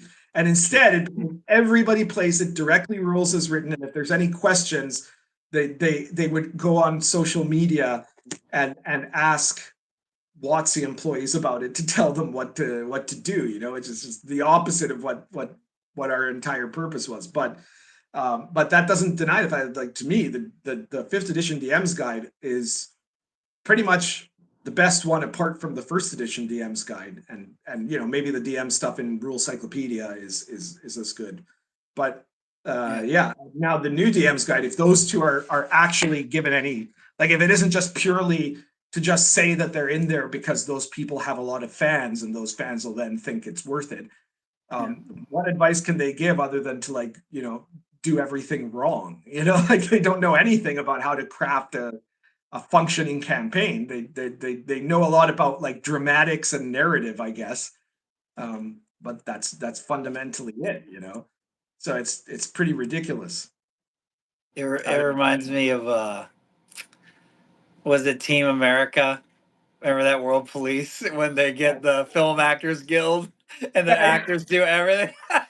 And like, exactly. let's hire actors; they can do it all. Have no ability to do anything, you know. Like, they're usually the least. Yeah, there are the exceptions. I know that, like, Lisa Kudrow has a PhD in physics or something like that, but you know, for the most part, these are people that have no useful life experience whatsoever. You know? I'm Matt Mercer. Yeah, exactly. You got it in one. No, I don't want to sass him too much, but a little bit. It's ridiculous. They're gonna talk a lot about inclusion or shit like that, and do nothing productive with it. It's very telling that there isn't any mention of, like, consultants for the player's handbook, because the problem is too that everybody left working at WotC has no understanding of game design, right? Like, I guess Jeremy Crawford might still be working there, but you know, he barely knows anything either. You know, like, he was just a typing monkey. You know, like, his contribution to D&D was to write up the stuff that Merles and I came up with. You know, so it, you know, there's nobody there that could actually put together a set of rules, never mind a set of rules that would be better than 5th edition, you know, like, because I know that a lot of OSR people don't think 5th edition is a great system, but in point of fact, the 5th edition was designed for a specific purpose, which was to make it super accessible to new players, to make it a system that is extremely friendly to casual players, as opposed to, you know, 3rd edition that was designed for system mastery, which is one of the things I have against Monty Cook, right? Was that they had this idea that what you want is to get a small group of hardcore fans that'll really get it. That kind of worked for a while with 3rd edition until the bloat of all the system mastery collapsed it. That rewards you the more that you meticulously study the rules and actually, you know, do character build and min-maxing and optimizing and all of that, right? And it punishes, therefore, a casual player who doesn't know anything about the game. The character he makes is going to be automatically worse than the character that someone who has system mastery is going to make. 5th edition isn't like that, you know. So it means that a casual player can come in and they can play, and they're not going to be at a disadvantage to the guy that's like a massive rules lawyer, or at least they're not going to be at an extreme disadvantage. And so it did that really well. There is no chance whatsoever that anybody hired at WotC right now could make anything similarly good, you know. So we know that most of what they're going to have in 1D&D is still just 5th edition. And the stuff they're going to change is basically all ideological stuff. You know, they're getting rid of alignment because alignment suggests that there's actually good and evil, and they don't want to believe that there's good and evil. They're changing. They got rid of race and replaced it with ancestry. They got rid of half races because that's Yeah. somehow racist. Right. Every monster is now potentially good. Even mind flayers and beholders. And I mean, like Right. I'm not making that up. That's been literally Right. stated. Right. That any creature, even a demon, could be not evil. Right. Because Yeah. again, it's all this postmodernist nonsense. And so that's the stuff they're going to do. And they're going to do a lot of stuff. The DM advice is going to be all about ideological crap if it's anything at all. Yeah. It's pretty sad. Yeah. Yeah. No, I've been thinking about it a lot because I was wondering what, you keep hearing reports and you're wondering, is Wizards going to pull some fast one on you? But I was thinking, like, okay, like one of my ideas was eventually, like, when I finished the trilogy, I kind of want to take a Frog God Games kind of approach where I've got my old school essentials version of a product in my 5e, right? Just for, the market you can reach clearly, right? And I've thought about that, and one of the things I was thinking about was, like, Wizards. they I was like, are they going to be a sixth edition, or is it going to be 5.5? It sounds like it's 5.5. Yeah, I'm still. it's almost not even 5.5, right? Some people have been Yeah. suggesting that it would be, but I think that a lot of the mechanically there's going to be very little change. They might change like some of the spell effects, a couple of things here and there, right? But Yeah. it's largely going to be the same thing, just more woke. So I think you're What's good. Like I mean, because of the Creative Yeah. Commons thing, you could totally do Yeah. it 5e compatible if you wanted to, and that might be like in the OSR we don't pay too much attention to it, but there's a Right. huge and very successful third-party 5e industry out there. Yeah. Right? Like the DM's Guild Sure. is full of best-selling RPG products that are Sure. 5e compatible. So, and Sure. having cross compatibility with the OSR is not a bad idea at all. And I was thinking, like, like the whole reason they were pulling the OGL thing, to tighten everything, clamp down, probably like they did at the beginning of 4E. But I kind of wonder, like, well, with the Creative Commons thing now, like any version of 5 that they make, if it's anything, like, I can still publish for you, Yeah, it'll still be compatible. Yeah, right? Right. they've made the claim repeatedly that Yeah. one D&D will be backwards compatible, and it probably will be for the most part. Yeah, So part of me wonders, are they gonna, like, suddenly surprise everyone with 60, but then that would be maybe attributing too much competence to them. I don't I know know. I don't think so. I Yeah. think I think obviously one D&D is not going to do especially well. I think obviously the core books are going to sell well at the beginning, but probably not as well as the 5e core books sold at the beginning. Yeah. And then after that, they're going to almost everything they're going to do is going to be on the virtual tabletop, right? But that also leaves an opening for third-party producers to do Sure. stuff that isn't virtual tabletop but real tabletop, and I Right. think that might be beneficial for people. Do the do you know if 3.5, three fives revision, like, did that outsell 3.0s, or, like, do you think that the 5.5 So could outsell it theoretically, like, because of that, it's or do you very like think? 3.5 sold well, but it didn't sell as well as 3.0. Okay. Um, and that's very usual whenever you do these revisions, and or new editions that are very close to the previous edition. Interesting. Um, that publishers like to do that because it does give a boost of sales temporarily. People will Right. buy in on the original on the core books, Right. but then after that it tapers off. Like it's never. Second editions tend to very rarely sell better than first. It does happen sometimes, but it's not Right. super common. Interesting. Unless you do something radically different or that radically improves the game, right? But that kind of stuff is not extremely typical. What's it? And of course, Wizards was like, they didn't. At least that I remember, they didn't piss anyone off right before they did 3.5, and Wizards of the Coast pissing That's right. everybody That's off. right. They pissed people off. They pissed people off before they did fourth, and fourth was a disaster. It would have been a disaster anyways, but Yeah. they just made it worse by trying to pretend that this. They did these ads where they said that 3E was terrible and 5E is going to be or 4E is going to be so much better. And Yeah. gamers didn't like that because on the whole they liked 3E, and being told that the game that they were playing was bad is really stupid when that's the game that the company itself made. Like that's Yeah. not I don't know who told them to do that, but it was really a bad move. They notably didn't do that with 5e, even though 4e was terrible and everybody thought it was, you know. But even then, it wouldn't have been a smart move to do, right? Instead, what you want to say is like, you know, 5e is going to be returning to a different style of players. It's going to be more like original D&D, which it was, you know, more than 4e anyways. And that's the smarter way to do it, you know. Yeah. Sure. Great Gold Worm says, oh, hang on. Frank Destrosa says, I'm really looking forward to Baptism of Fire, but the printing at drive-thru is awful. The binding is so bad. Well,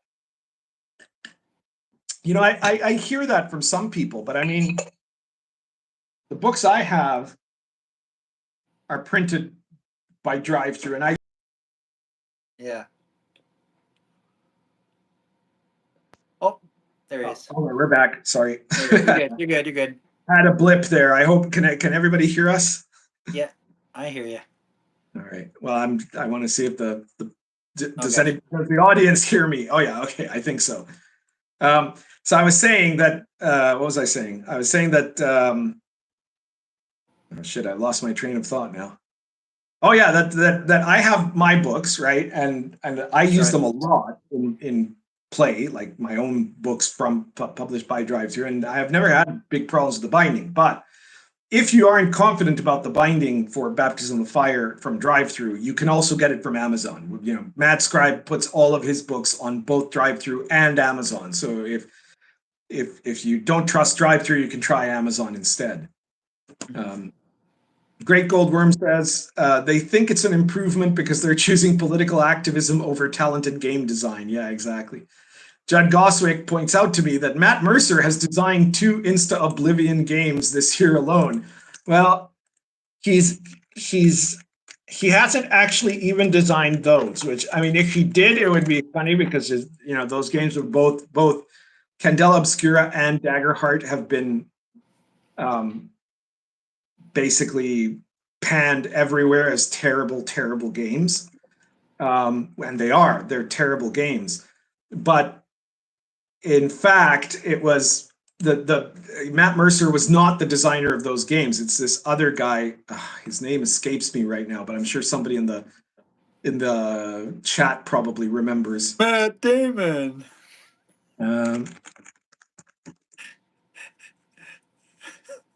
You see here. Oh, Spencer Stark. There we go. I had to Wikipedia. Spencer Stark is the designer for Darrington Press. And he's this guy. It's really funny because you just look at if you do an image search on him, you can see like the physiognomy is funny because you look at the guy and you're like, okay, yeah, this guy's a douchebag, right? And there's some photo of him in a suit, and you can just imagine him talking about how much of a male feminist he is and calling people milady, you know, like it's just so clear what that guy's all about, you know?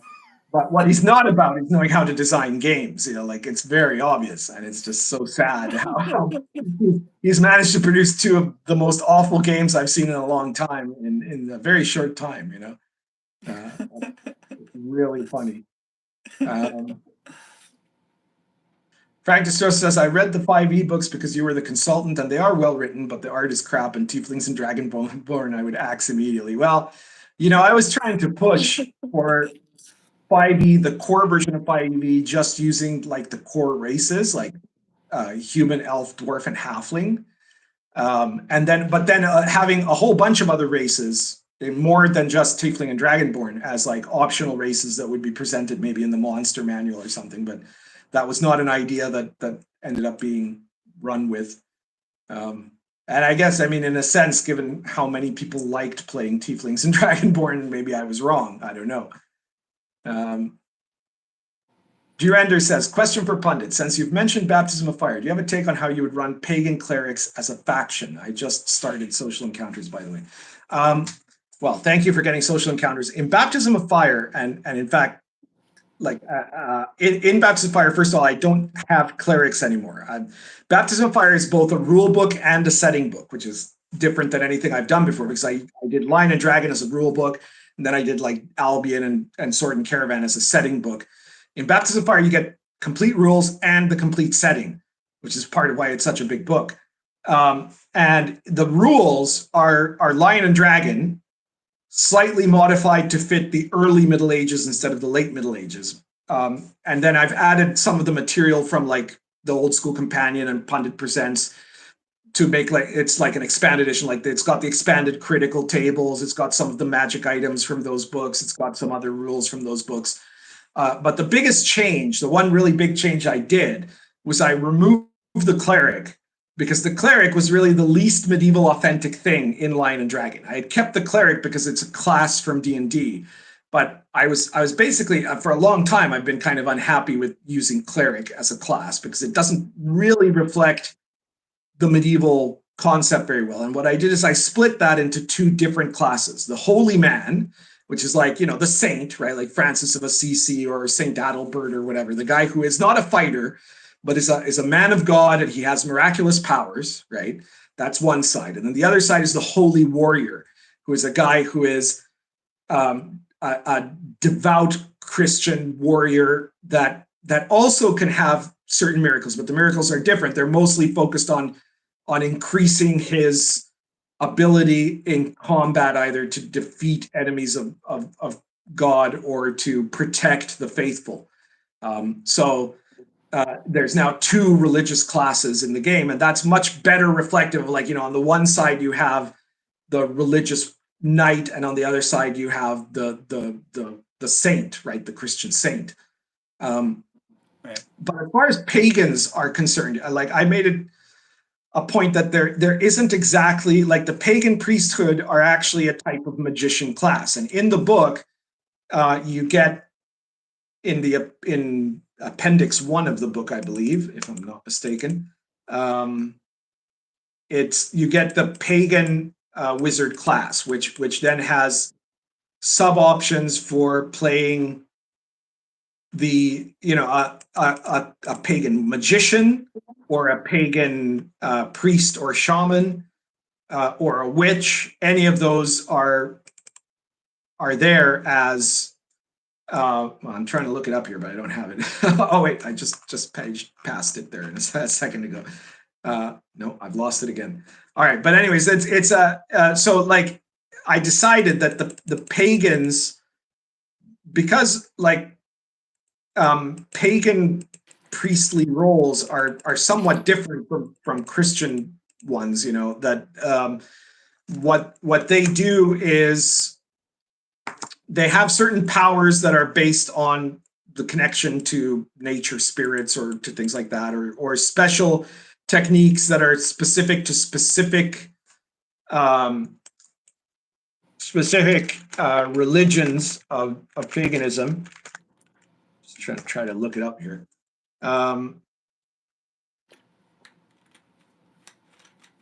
Taking a long time to search. Jesus. Oh, wait. No. Further up.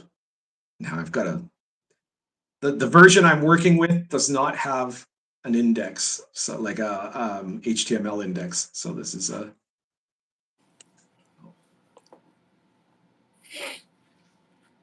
Come on now.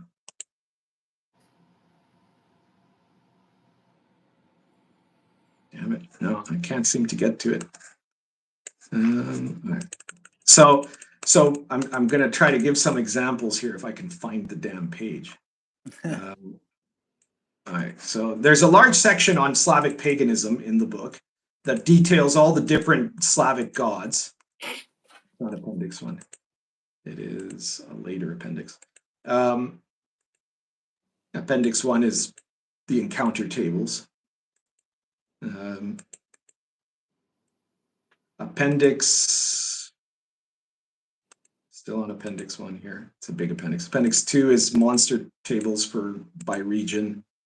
Appendix 3, random events in towns and cities. Okay, I was wrong about it being Appendix 1. See, I don't remember my own work. Where the hell is it? Somewhere down here.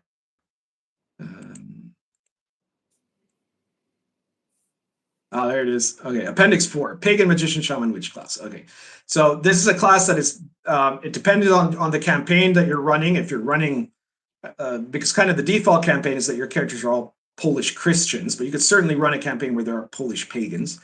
as player characters, and so then this would be an eligible class. It's the Pagan, Magician, Shaman, Witch class.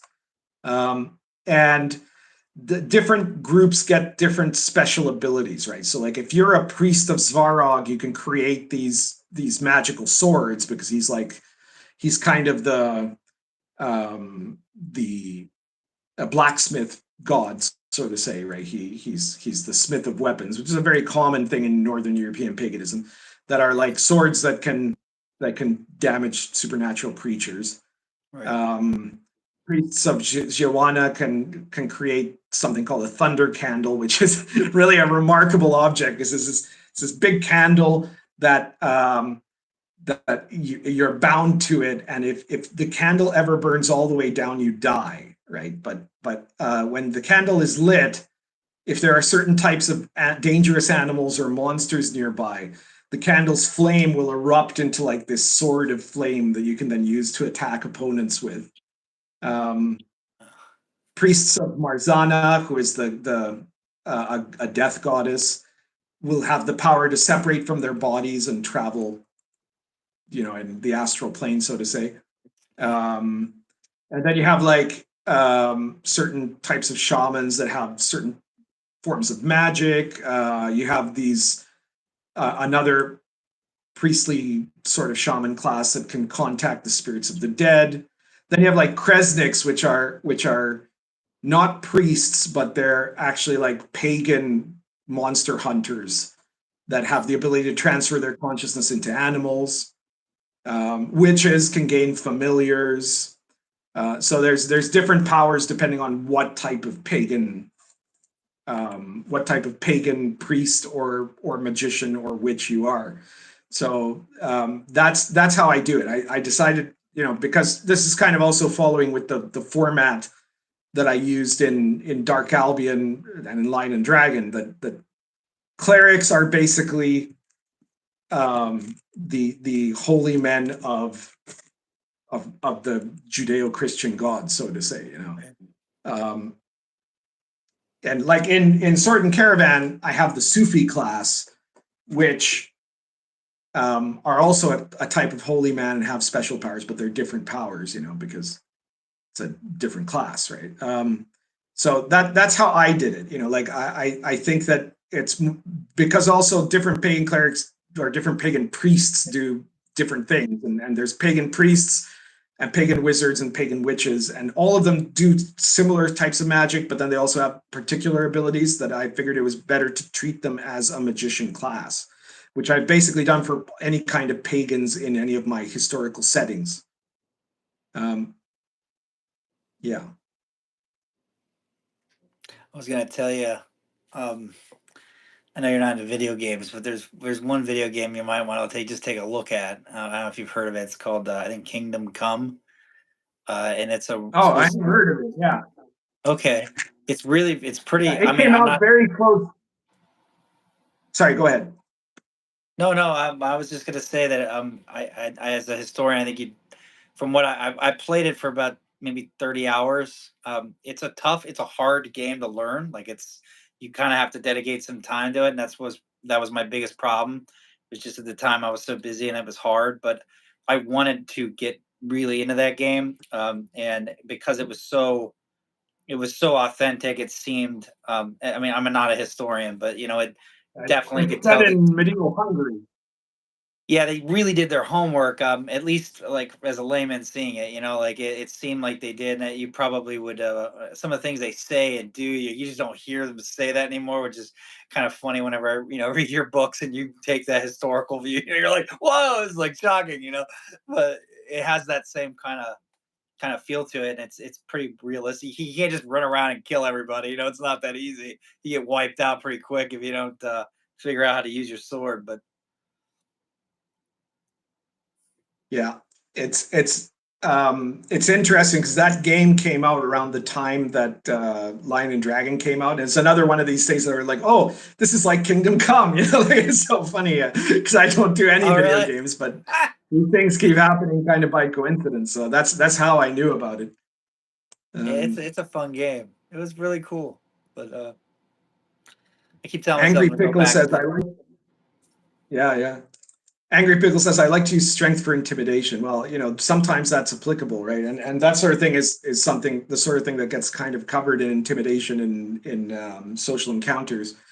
You reminded me of in my current Baptism of Fire campaign, we have one player who's playing a holy man, right? And for his background, he got that when he was younger, he was like a street fighter, right? Like he would participate as like a wrestler or boxer in like local bouts and things like that. And so he's actually, because he's got a high strength score, right? So it really fit, because he could have been a warrior if he wanted to, but he wanted to play a holy man. And so he's like this very swole, saintly guy who became a holy man after he was struck in the head and had a vision of Saint John the Baptist that told him to go out and convert the pagans. And so and it's quite an interesting sort of background because he's playing a layman. Like the holy man, you can play. There's subclasses for that too, in that you can be a holy man who is a priest, a holy man who is a monk, or a holy man who's from the laity, right? Like a guy who wasn't a priest or a monk, but that became a religious fanatic of some sort, right? And so he's playing a layman, holy man that is going out there and trying to convert the pagans. It's been quite amusing because his background also is his father was a bricklayer, so he knows all about bricklaying. And now they've gotten to this little town that's got like still has a sizable pagan population, and he starts out by trying to like educate the local youth in the profession of bricklaying as a means to gain their trust and start converting them. That's the sort of stuff that my players enjoy doing. Definitely not just dungeon crawling in those sorts of games. I was just gonna say real quick. I don't want to cut out on you, but I've got to get up really early, so I'm pretty much starting to tap out here. That's fine. If you need to take off, let me see if there's any last minute questions or comments for Rob here before we let him go. If anyone has anything to ask. Oh, Drew Anders says, question for Rob. What books about the Roman Empire do you recommend for informing world building? I mainly read Gibbon's Decline and Fall. Well, that one's a classic. That's a great. I guess I pulled a lot of articles like in the library. I've just over the years I've picked up this and that, and then I'd occasionally go back. In the recent months, I would go back and speak to my best friend. His name's Michael, and he's a retired colonel in the army, and he's got a master's, in history and such, and so his Roman history is one of his specialties. So I basically would just consult with him for a lot of the questions I had that I didn't already kind of know from over the years of just my own personal interest.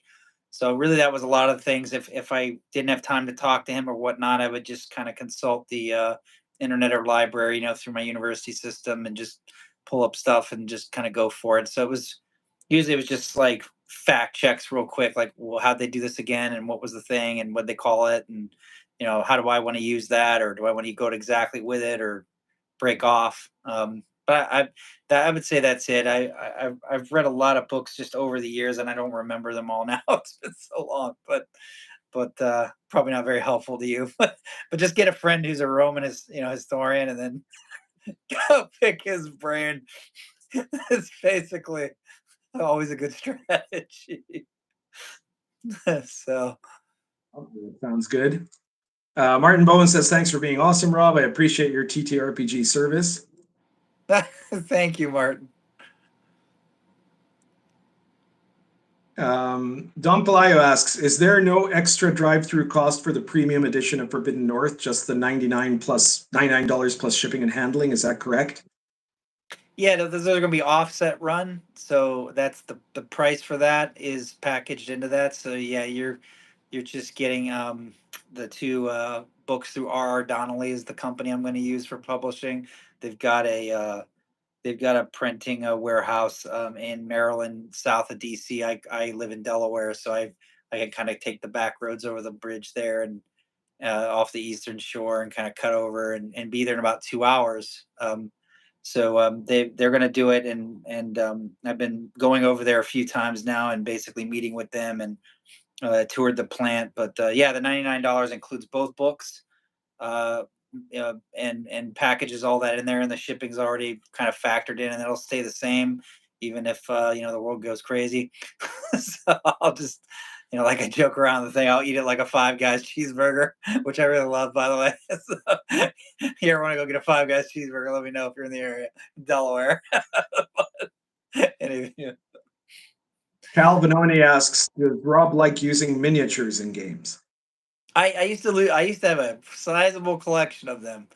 I used to have thousands of them, and I would get the big mats and lay them out, so everyone would show up on the Sunday or Friday game or whatever, and we'd play with them. And now when I moved away from my from Florida, was where I'm from, and I had to go north for work after grad school and everything. Basically, all my friends, I have to play online now, so depending on the game, obviously we still use tokens online through like Roll20 or whatever, but but not all games you need tokens or miniatures. So I just sold all my actual miniatures, because I had all the old ones from back in like the third edition days, if you remember, and some of the early fourth edition days.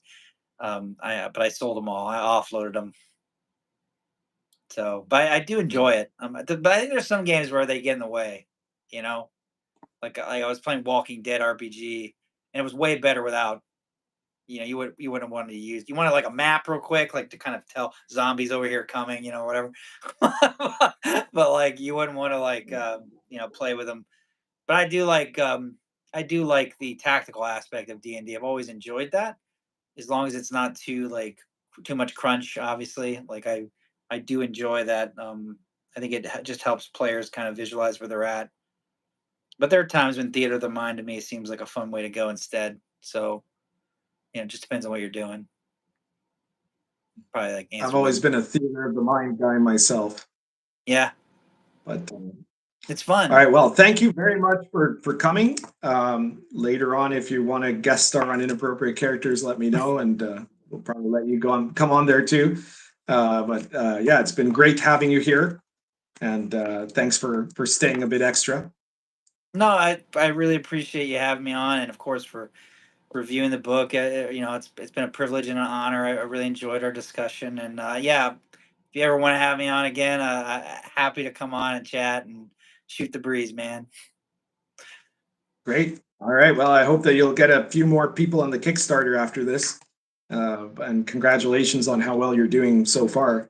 Thank you. Usually, No. the last couple of days, you get a big spike at the end of people deciding to commit at the last minute. So hopefully, that'll get you over the top.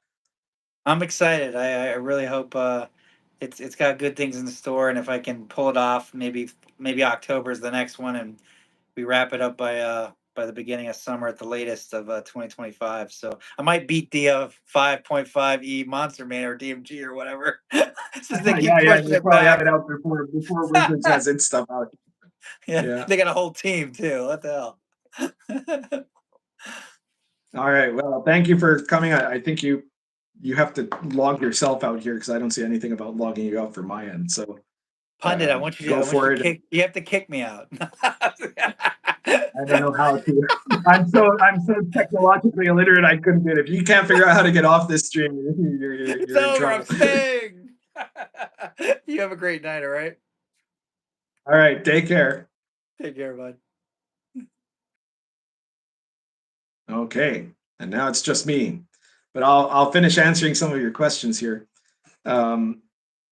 So Odamanjiro says Pundit hates gnomes. Yes, that's true. But you know what's interesting is that when I was doing this baptism of fire, I discovered that my, as you guys know, I'm part Polish, and some would say I'm more Polish than Latino if you look at me. Anyway, and I discovered that this is actually a racial trait of of hating gnomes, because in most like Western Europe, you have gnomes as these cute little guys with hats, with red caps and little beards and cute little shoes or whatever.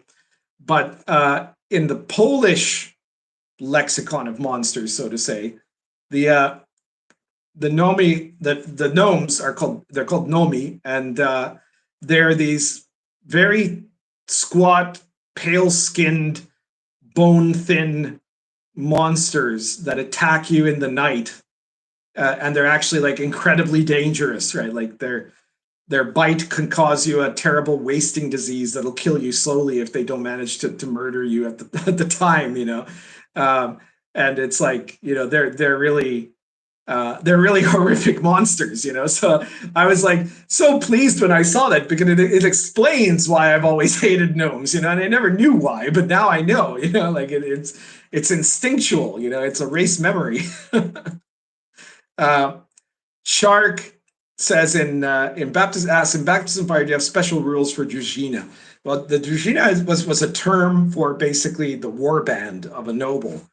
And I don't really have specific rules for that as such,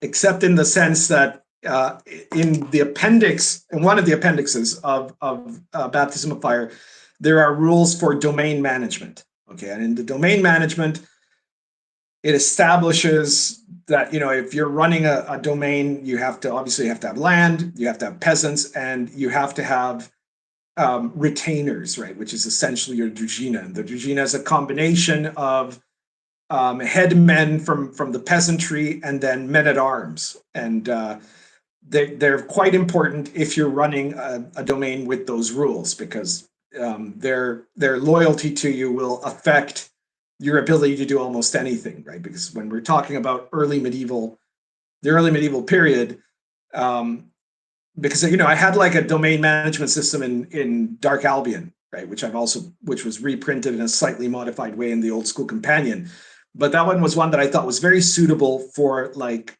high medieval, for late medieval, where you had like, you were the ruler of the domain, you had like points in military strength, financial strength, and political strength. But I realized that in like a setting where things are so isolated as they are in this very early medieval Poland, what you really have is a situation where your success or failure in running a domain depends on whether you can keep your peasants happy and your retainers loyal. So there is that is where that kind of fits, you know, and so obviously if you have a domain, it also determines, you know, how large your warband can be and so on. So that's basically what's going to be in there. Judd Gossick says, "No Murder is a documentary, not a game. Be ever vigilant."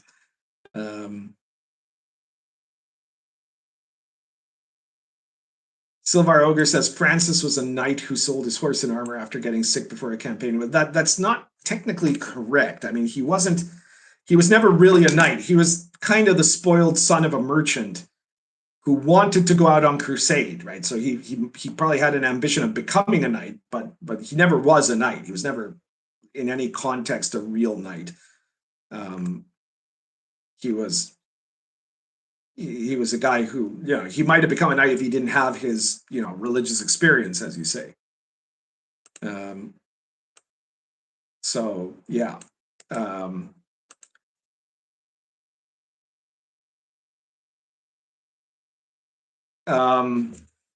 What else have we got here? You ask it. Shark, was it also asked? Yeah, if I have Cherne Kovluki. I do not. I believe those are later on from the period that I'm covering, because I think that they were 12th century, if I'm remembering correctly. So yeah, I don't think that's it. Yeah, so I do not have those in Baptism of Fire. It's a very interesting period, Baptism of Fire, because basically Poland is just starting to exist as an entity, you know, and so there's going to be a lot of stuff in there that wouldn't be there in later Poland, and there's stuff from later Poland that isn't there in this time period, right? Like even, you know, Poles were famous for most of the Middle Ages for having zabla, which were these slightly curved swords, right? But it's, you know, it's actually before that time, and there's no winged hussars there either, because those are much later. So some of the things that kind of people think of as iconic of the Polish Middle Ages didn't exist yet at the time of baptism of fire.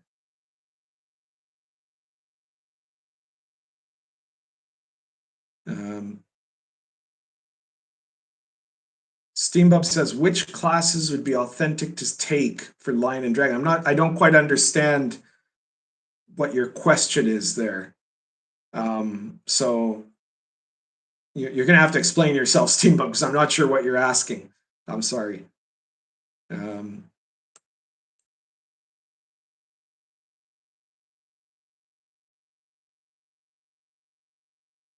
Dragon Shadow says, Kingdom Come Deliverance is a great RPG. You don't create a character, you're always Henry, but you can really affect and control his story. Some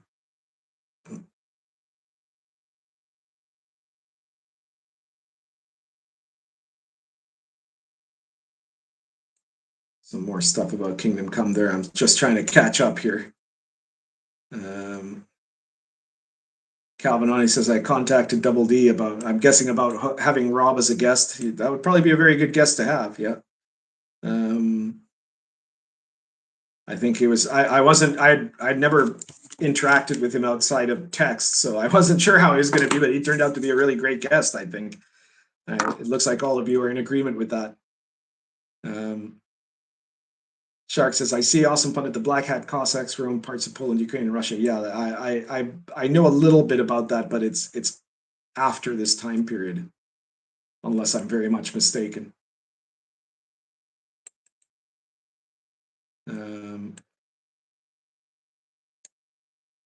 Dragon's Shadow says you might want to look into the Slotka.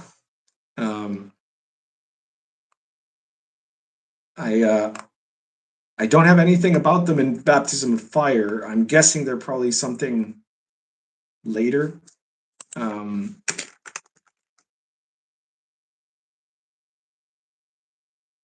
But yeah, I'll have to look into that. Cast of nobles charged with protecting the Polish people from any. Yeah, that sounds like somewhere much later in the Kingdom of Poland, because at this time they didn't have that kind of organization. That in the campaign there is one crown organization, which is quite amusing by name, because they were called, their name meant the Beaver Masters, and they were established by Boleslav the Bold during his rule.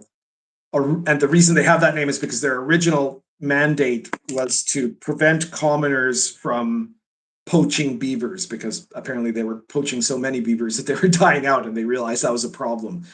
Which is interesting. It's kind of like environmental protection, 11th century style. But they were very quickly expanded to basically being guys that were in charge of enforcing the crown rules, the crown laws throughout the realm. So, you know, like the agents of the king were called the Beaver Masters. It's just really funny. But it's I think that's really amusing. Yeah, I'll have to look that up. About I that is a term I'm not familiar with at all. The Slotka. Question, Pundit, do you include rules for Baltic Vikings opposing the well? There's a lot of detail about them in the Gazetteer section, because you're right that like this was the time period that the Pomeranians were still largely pagan, and so were the Veleti in the north of Germany, and there were Norse pagans, Vikings basically, who had retained paganism, that were settling there because they'd been basically kicked out of the Scandinavian regions as those regions went converting to Christianity. There was a large population of Vikings, basically of Norsemen, that were living in the pagan cities of Pomerania and the pagan cities in northern Germany, and they even had their own settlements like Jomsburg, and all of that is mentioned there. And there's references to certain Viking monsters and Viking magic, and of course the Kievan Rus were descended from Vikings as well. So there was there was elements of all of that. There is elements of all that in the game, and you know, there's even the stuff on rune magic that I used in Pundit Presents is included in Baptism of Fire, because there's a lot of evidence that that Polish people were using, in some areas at least, were using runes in part of like Polish pagan practices, or even some Christian Polish magic, you know. So all of that is in there, yes. Jack Elmy says, have you considered combining Lion and Dragon and Dark Albion into one book? I haven't really thought about that. I mean, I don't know if I'd want to just do like a combined book print of it or something, but there's the added difficulty that that both of those were published by Dawn Publishing, and Dawn Publishing has essentially stopped producing anything. So if I wanted to do that, I'd probably have to like do an all new version of it with a different publisher, and I'd probably have to get, you know, I own the rights of everything I wrote, but I don't own the rights to the parts that I didn't do, the publishing, like the you know, the art and the layout and all of that, right? So it'd have to be totally redone. So I'm not sure if that'll ever happen. And in a way, Baptism of Fire is a way to have a new version, or an expanded edition. It's not a new edition; it's just an expanded edition, because the rules are all fundamentally the same. Like I said, I add some new classes. I took out the clerics and split them into 2 different classes. And then I've added stuff that was already in the old school companion or in the Pundit Presents stuff. And I added some new stuff that is unique to the Baptism of Fire setting, you know, that specifically connects to early Middle Ages or to Poland. But that's a book and setting all in one. So, like, you know, certainly somebody who never got Lion and Dragon could run medieval authentic stuff with Baptism of Fire, though that would be more suitable to running early medieval than late medieval. If you want late medieval, you want to have Lion and Dragon. And anyways, as far as like making stuff, I mean, maybe at some point I will do revised versions of my old stuff, but unlike the Red Room, I feel like I don't have the time, like the amount of time that it takes me to make stuff means that I'd either have to spend time remaking something or making something new. And I like making new stuff, you know? So yeah. Shark says, so much awesome stuff going on in EastW. Yeah, it's a really interesting setting because it's much wilder than the later Middle Ages, much more points of light, to borrow a term from 4E. That, you know, like that when you go outside the city, it's all like magical wilderness, you know, and so like anything can happen. Like my players notice, because a lot of my players of my Baptism of Fire campaign played in at least one of my Lion and Dragon campaigns. And so they notice that difference immediately, because like if you're playing Lion and Dragon in like Albion or something, when you're getting from point A to point B, if it's in a civilized area, you're not going to have weird magical encounters, right? Whereas if you're in the Baptism of Fire setting in Poland, you go off one of the big roads and you're instantly having like you're instantly in fairyland or something like that, right? Like not always, right? Because there's people that live there too, but you can run into like weird settlements and stuff. But you can also run into monsters, you know, because it's an uncivilized land for the most part still, you know. Dom Pelias says, it's a shame Dom is no longer publishing. I really love Fantastic Heroes and Witchery. Would have loved to see more support for it. Yeah.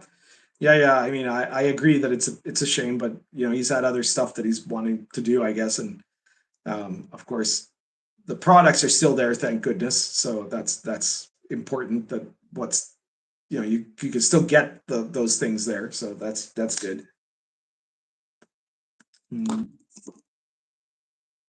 Frankistro says just make new stuff. Yeah, well, that's my point of view for the moment, at least.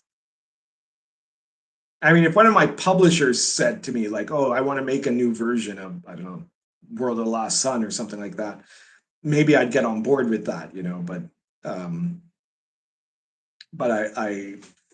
I don't think it'll happen on my own initiative unless I'm getting to it, you know, like for some other reason. What about the Wens? Yeah, I mean, I mentioned the Wens in in Baptism of Fire, you know, and you know, there's the core of the action is all in Poland, right, in the early kingdom of Poland, and the map is fantastic. I just love how that map came out for Baptism of Fire, and the gazetteer in each section, it shows you, like, when it goes region by region, it shows it repeats that section of the map in the opening page of the chapter. It's really, really nicely done. But I do mention stuff about the Kievan Rus, the Lithuanians, what's going on in Germany, Bohemia, you know, all Hungary, all of those areas, and you know, the timeline covers those sorts of events, and you know, you could very easily have characters traveling to those adjacent regions and so on. So yeah, there's a lot of stuff. It's a pretty complete product, I think, in terms of, you know, playing it in Poland. I tried not to leave anything out. I'm not the kind of guy that you know, sometimes later on I come up with something that I realized was not included in the main product, right? But I don't intentionally leave it out to then make later products with it. I want to try to be, for it to be fully playable as is, you know. Frank DeSoy says, World of the Last Sun uses a lot of current culture references, so it would make more sense to add to it. Yeah, the other thing about World of the Last Sun is that when the book was published, that campaign was like on its 6th or 7th year or something, 6th year, I think, of play, right? And so, like, that's half of how long it's been run, right? Like, since that time, there's been 5 more years of fortnightly play of World of the Last Sun. So there's tons of places that the player characters have now visited, and things they've done, and people they've met, and monsters and items and stuff that are not in those books, right? So if I could do another supplement for anything, it would be World of the Last Sun. So maybe at some point I'll try to, like, put in all the stuff that has been going on since then, you know.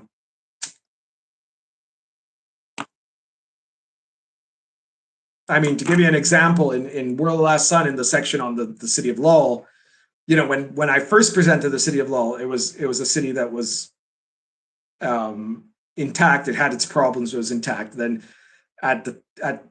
during the play, partly because the player characters, but not exclusively, there were like a series of disasters, and then that whole place was caught up in this horrible civil war that the players were partly responsible for.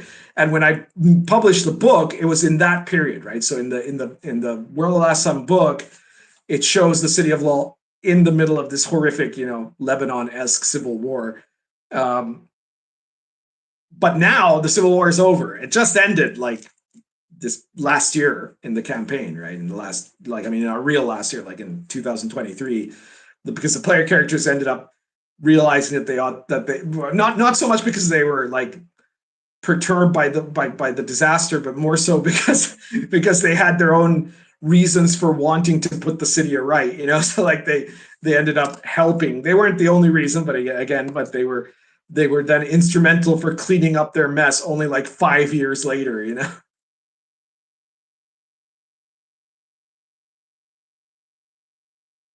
Oh, Steambob says, I was asking what classes can you take from Baptism of Fire and use in Lion and Dragon while it being medieval authentic? Well, for starters, if you wanted to in Lion and Dragon, you could remove the cleric and put in the holy man and holy warrior. Those would totally apply in, like, Sword and Caravan. It would apply in Dark Albion. You could absolutely do that. Then besides that, in Baptism of Fire, you get a number of other classes, some of which have appeared before in, like, the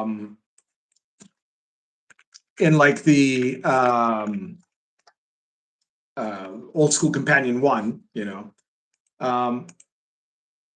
So you have the Archer class, that's from the Old School Companion 1. And you have the Woodsman, who's also from the Old School Companion, I believe, if I'm remembering correctly. Or maybe he didn't get in there. I don't know. But in any case, it's in a Pundit Presents issue anyway. So both of those are in the are in Baptism of Fire and could definitely be used in any time period of Lion and Dragon. Then the other classes are a little bit more particular to the particular time period. So there's the Skombrosny, which is basically a bard, you know, a pagan type bard, Well, they were pagan, but you know, by the time of the setting, Skomorosny aren't really religious in any particular way, but they're definitely like, Skomorosny means shameless, and they are like these guys that are wandering bards that dress in colorful clothing and sometimes have like animal masks, and they sing and dance and juggle and do all kinds of stuff. And they tell stories, and they have magic, right? And so they're very much like, I always thought I'd never put a bard class into any of my historical authentic games, because in most places a bard would actually have been like a troubadour, right? Like in the Middle Ages. So you had troubadours, but troubadours are basically just musicians, you know, like they're musicians that have that make interesting songs and poems and stories, but they didn't have any magical, well, they mostly didn't have any magical traits, right? But the Skomorosny are directly like, they're the closest thing to a D&D bard that I've ever researched, right? And I didn't know about this when I started researching it, because it's not something that is really very common in Poland at all anymore. Like they don't really exist in Poland as far as I know. There are still like the equivalent in Russia still exists, right? But nowadays they're just mostly musicians, you know, folk musicians in Russia, right? But you know, the Skomorosny as they existed right at that time period are like super close to a bard, right? They were thieves and scoundrels and magicians and performers, you know. So that would be more particular to that period. And then there's the witch hunter, which is a kind of militant magician who uses magic to hunt monsters and witches. And I mentioned before, there's a pagan version of that, right? Which is the Kresnik, but the witch hunter is a Christian who hunts witches and monsters, which represents like the guy that goes out to fight monsters, but is not primarily a holy warrior, because holy warriors also fight monsters. And then there's a Yodvingian, which is a particularly brutal type of barbarian that lived on the border between Masovia, which is the far eastern end of Poland at this time, and the lands of the Kievan Rus and the Lithuanians. And they're like these brutal warrior barbarians. And they basically take the position of the Scotsman from Lion and Dragon. So those are fundamentally the classes that you get there. So mainly it's the holy man and holy warrior change, and probably the next, you know, with my current Sword and Caravan campaign has clerics, but if the next time I run Albion or Sword and Caravan or some setting in the later medieval period, I would definitely use the holy man and the holy warrior instead of the cleric.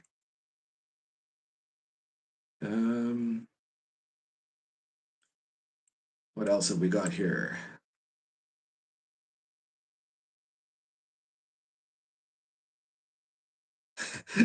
Frank Destrosa said, by the way, I saw you commented that you really enjoy listening to the World of Last Sun audios. So that's nice. If you guys want to hear me DMing, you go to Bill the Elf's channel, and it's got recordings of our Last Sun sessions. It's the only time that I have my games recorded.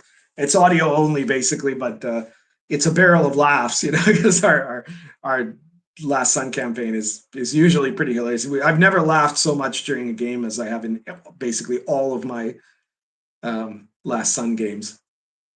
So Mendez is a reference to that.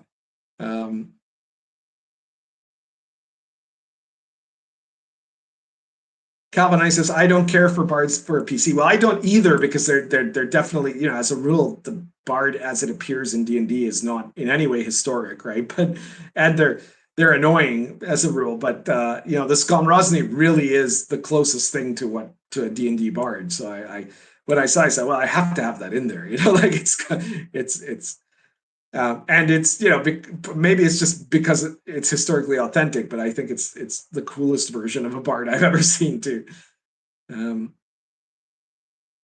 Shark says, in Baptism of Fire, do you include rules on creating and developing Dark Ages European style villagers? Well, I don't go into the detail that you're describing in your question, but in the encounters section, so like in the section for when you're traveling, one of the encounters you can have is with a random village. And there's a series of tables there for you to generate a random village, which talks about like, what is the village's composure, who rules it, Lion and Dragon in the appendix has that also for their Wilderlands travel, but I kind of expanded it a little. So it's who rules it, what's their commerce, what are interesting details about the village, what are their what are the weird things that are going on there, whatever events that might be happening there and stuff like that. So I have that in there.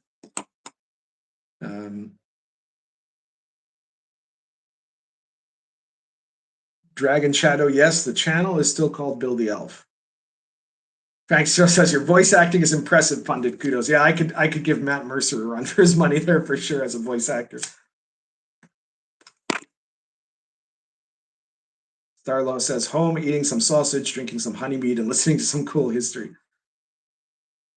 Steambub says Scald Bard in the Viking setting. Yeah, well, a Scald has similarities to a Bard. It's true, and so there's some connection there. And I mean, again, because of the contact between the Slavs and the Vikings, it could be that those two are connected in certain ways. But I don't know. Apparently, the current theory is that the Skomrozni, in like centuries before the time of baptism of fire, might have been some kind of a particular type of shamanic role in the early Slav culture. But by the time of the setting, they're not really that at all. Not even like to the pagans, they're not religious either, right? Like they're basically storytellers and entertainers that have a cultural context, but it's not seen as a religious context. It is sometimes seen as a magical context, because they're said to have, in a way similar to like the ideas about magic with gypsies, in that sort of context. Kane Morton says the whole thing about magical music that buffs and debuffs is strange. Yeah, that is really strange, and that is not something that Skomrozni have in my game. They do know how to play musical instruments, and they have other stuff that's interesting. They have their own like secret language, which troubadours also had. So like that's something that's common to the Middle Ages. It's called for the Skomrozni, it's called the clever tongue. But their magic is not directly related to their performance. Now some of their magical rituals that they do involves the intoning of what are basically called like ineffable words, which is similar to mantras or something, like intoning these kind of deep vowel sounds and things like that to raise up magical energies, and I talk about that a little in the context of their magic, but that's mostly flavor more than anything mechanical, except that they, to do their magic, they have to be able to do that. They have to be able to make those chants, Steam Up says, did Bill figure out how Bill's port came into being? No, not yet.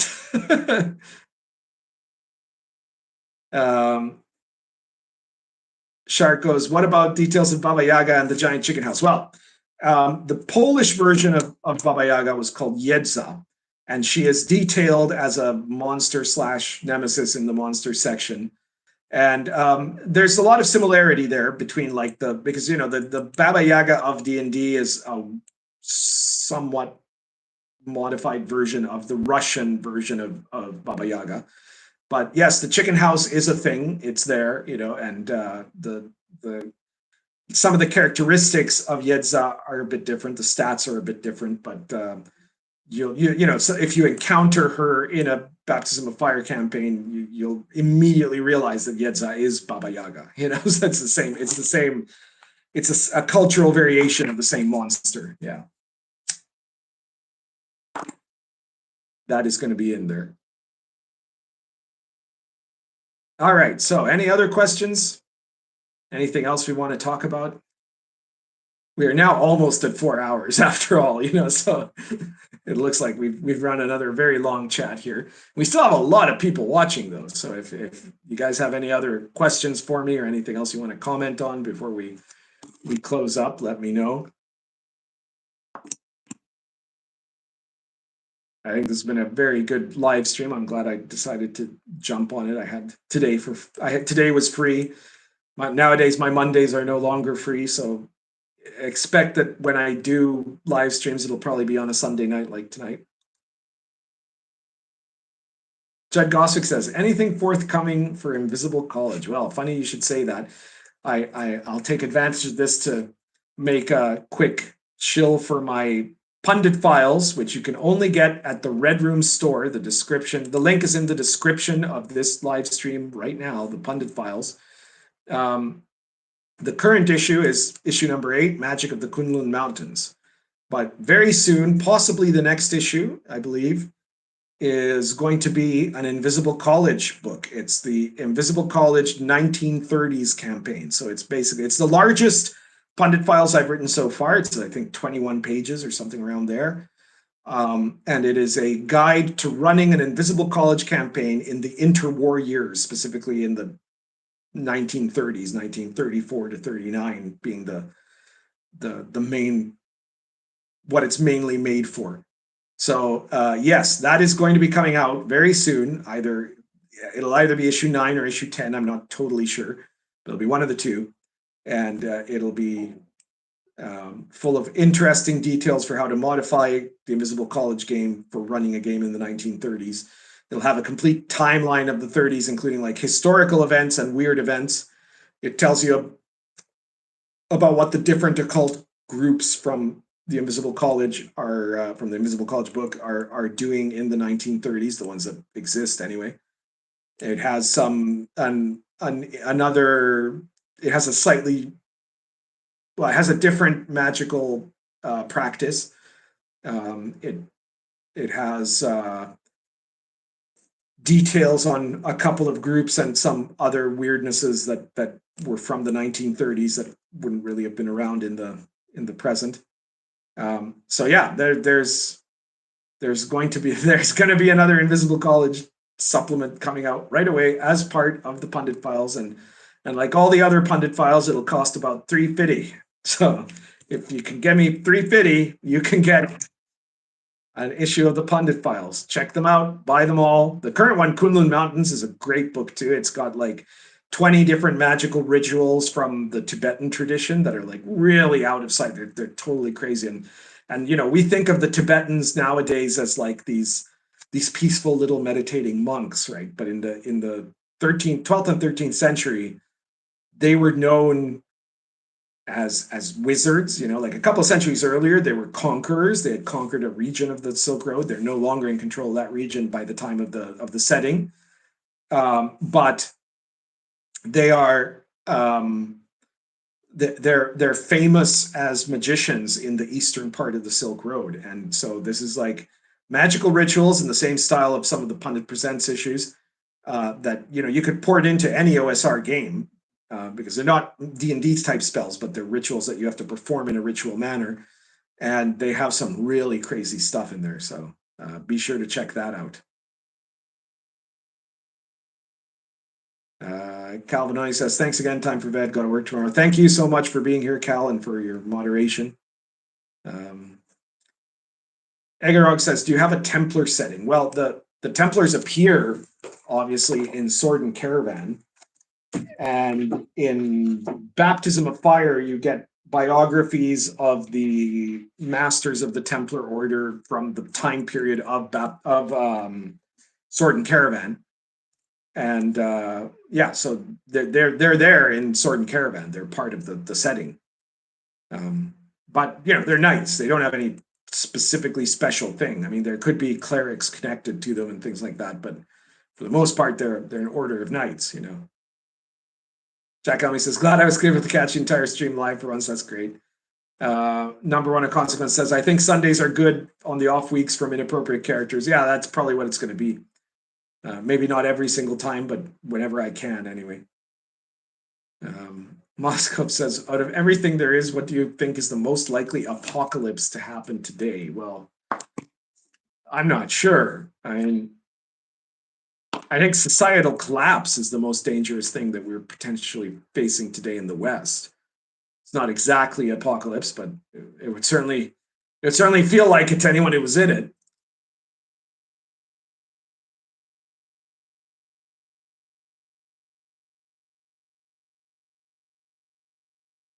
Steamup says, I have a passing idea for making a grim, dark, historical Earth fantasy in the Pike and Shot era Warhammer clone. Any suggestion for a particular timeline or country to set it in off the top of your head? Well, I mean, in a way, Lamentations is doing that, right? Like it's essentially set in 1630s Europe. Well, I don't know. If you wanted it to be particularly gruesome, you could do it set during the war in the Netherlands with against the Spanish, you know.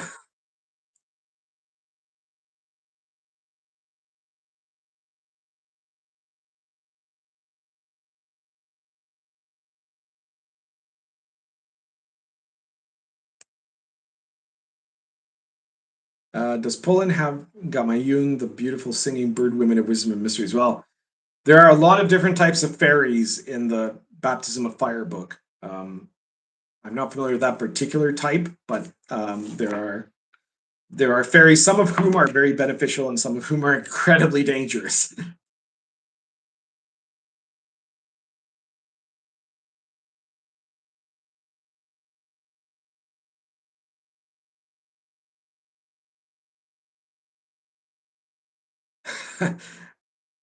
I don't know why you guys are feeding Capone here. He's obviously a troll, but whatever.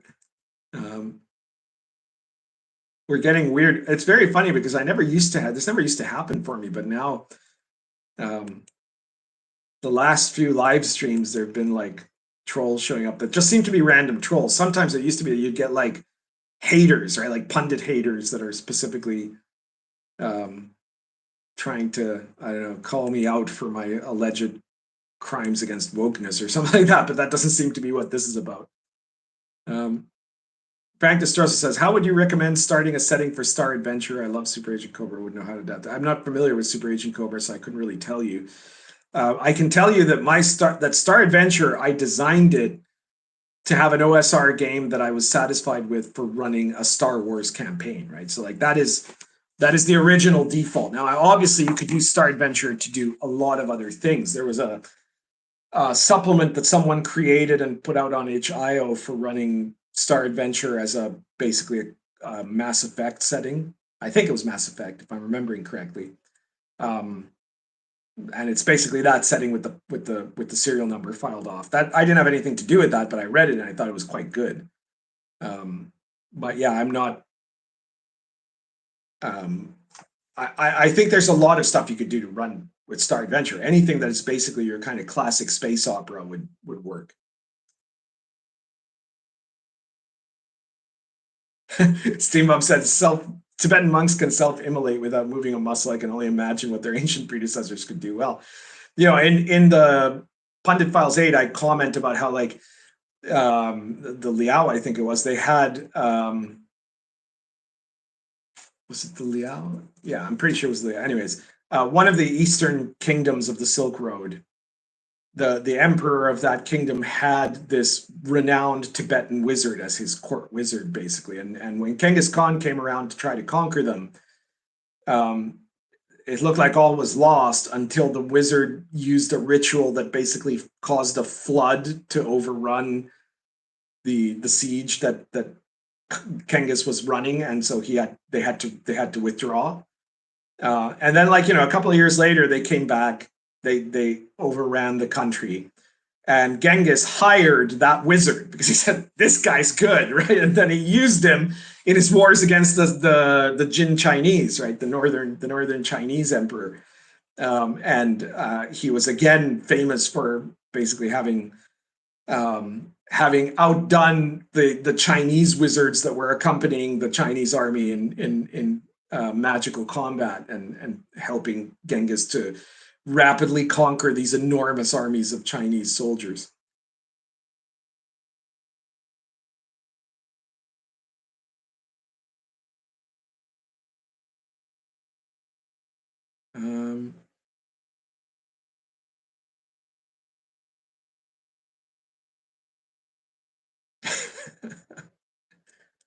Okay, so unless anyone's got anything other than trolling to post, I guess that we can start to wrap things up today. Thank you everybody for watching. I really appreciate it. Thank you to everyone who gave a super chat. That's extremely appreciated because again, this live stream isn't monetized. Judd Gossick says, Star Adventure is easy to adapt things for because it takes a vague description stance for aliens and tech. Yeah, well, specifically the aliens are set up on archetypes, so they're not like this is this type of alien specifically.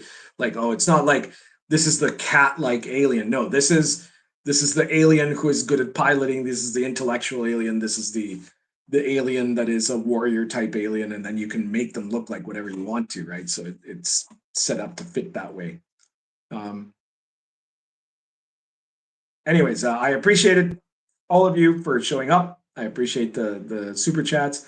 If you can, check out my other videos. If you haven't already, subscribe to the channel, and hit the notification button so you don't miss any of these live streams when they come up.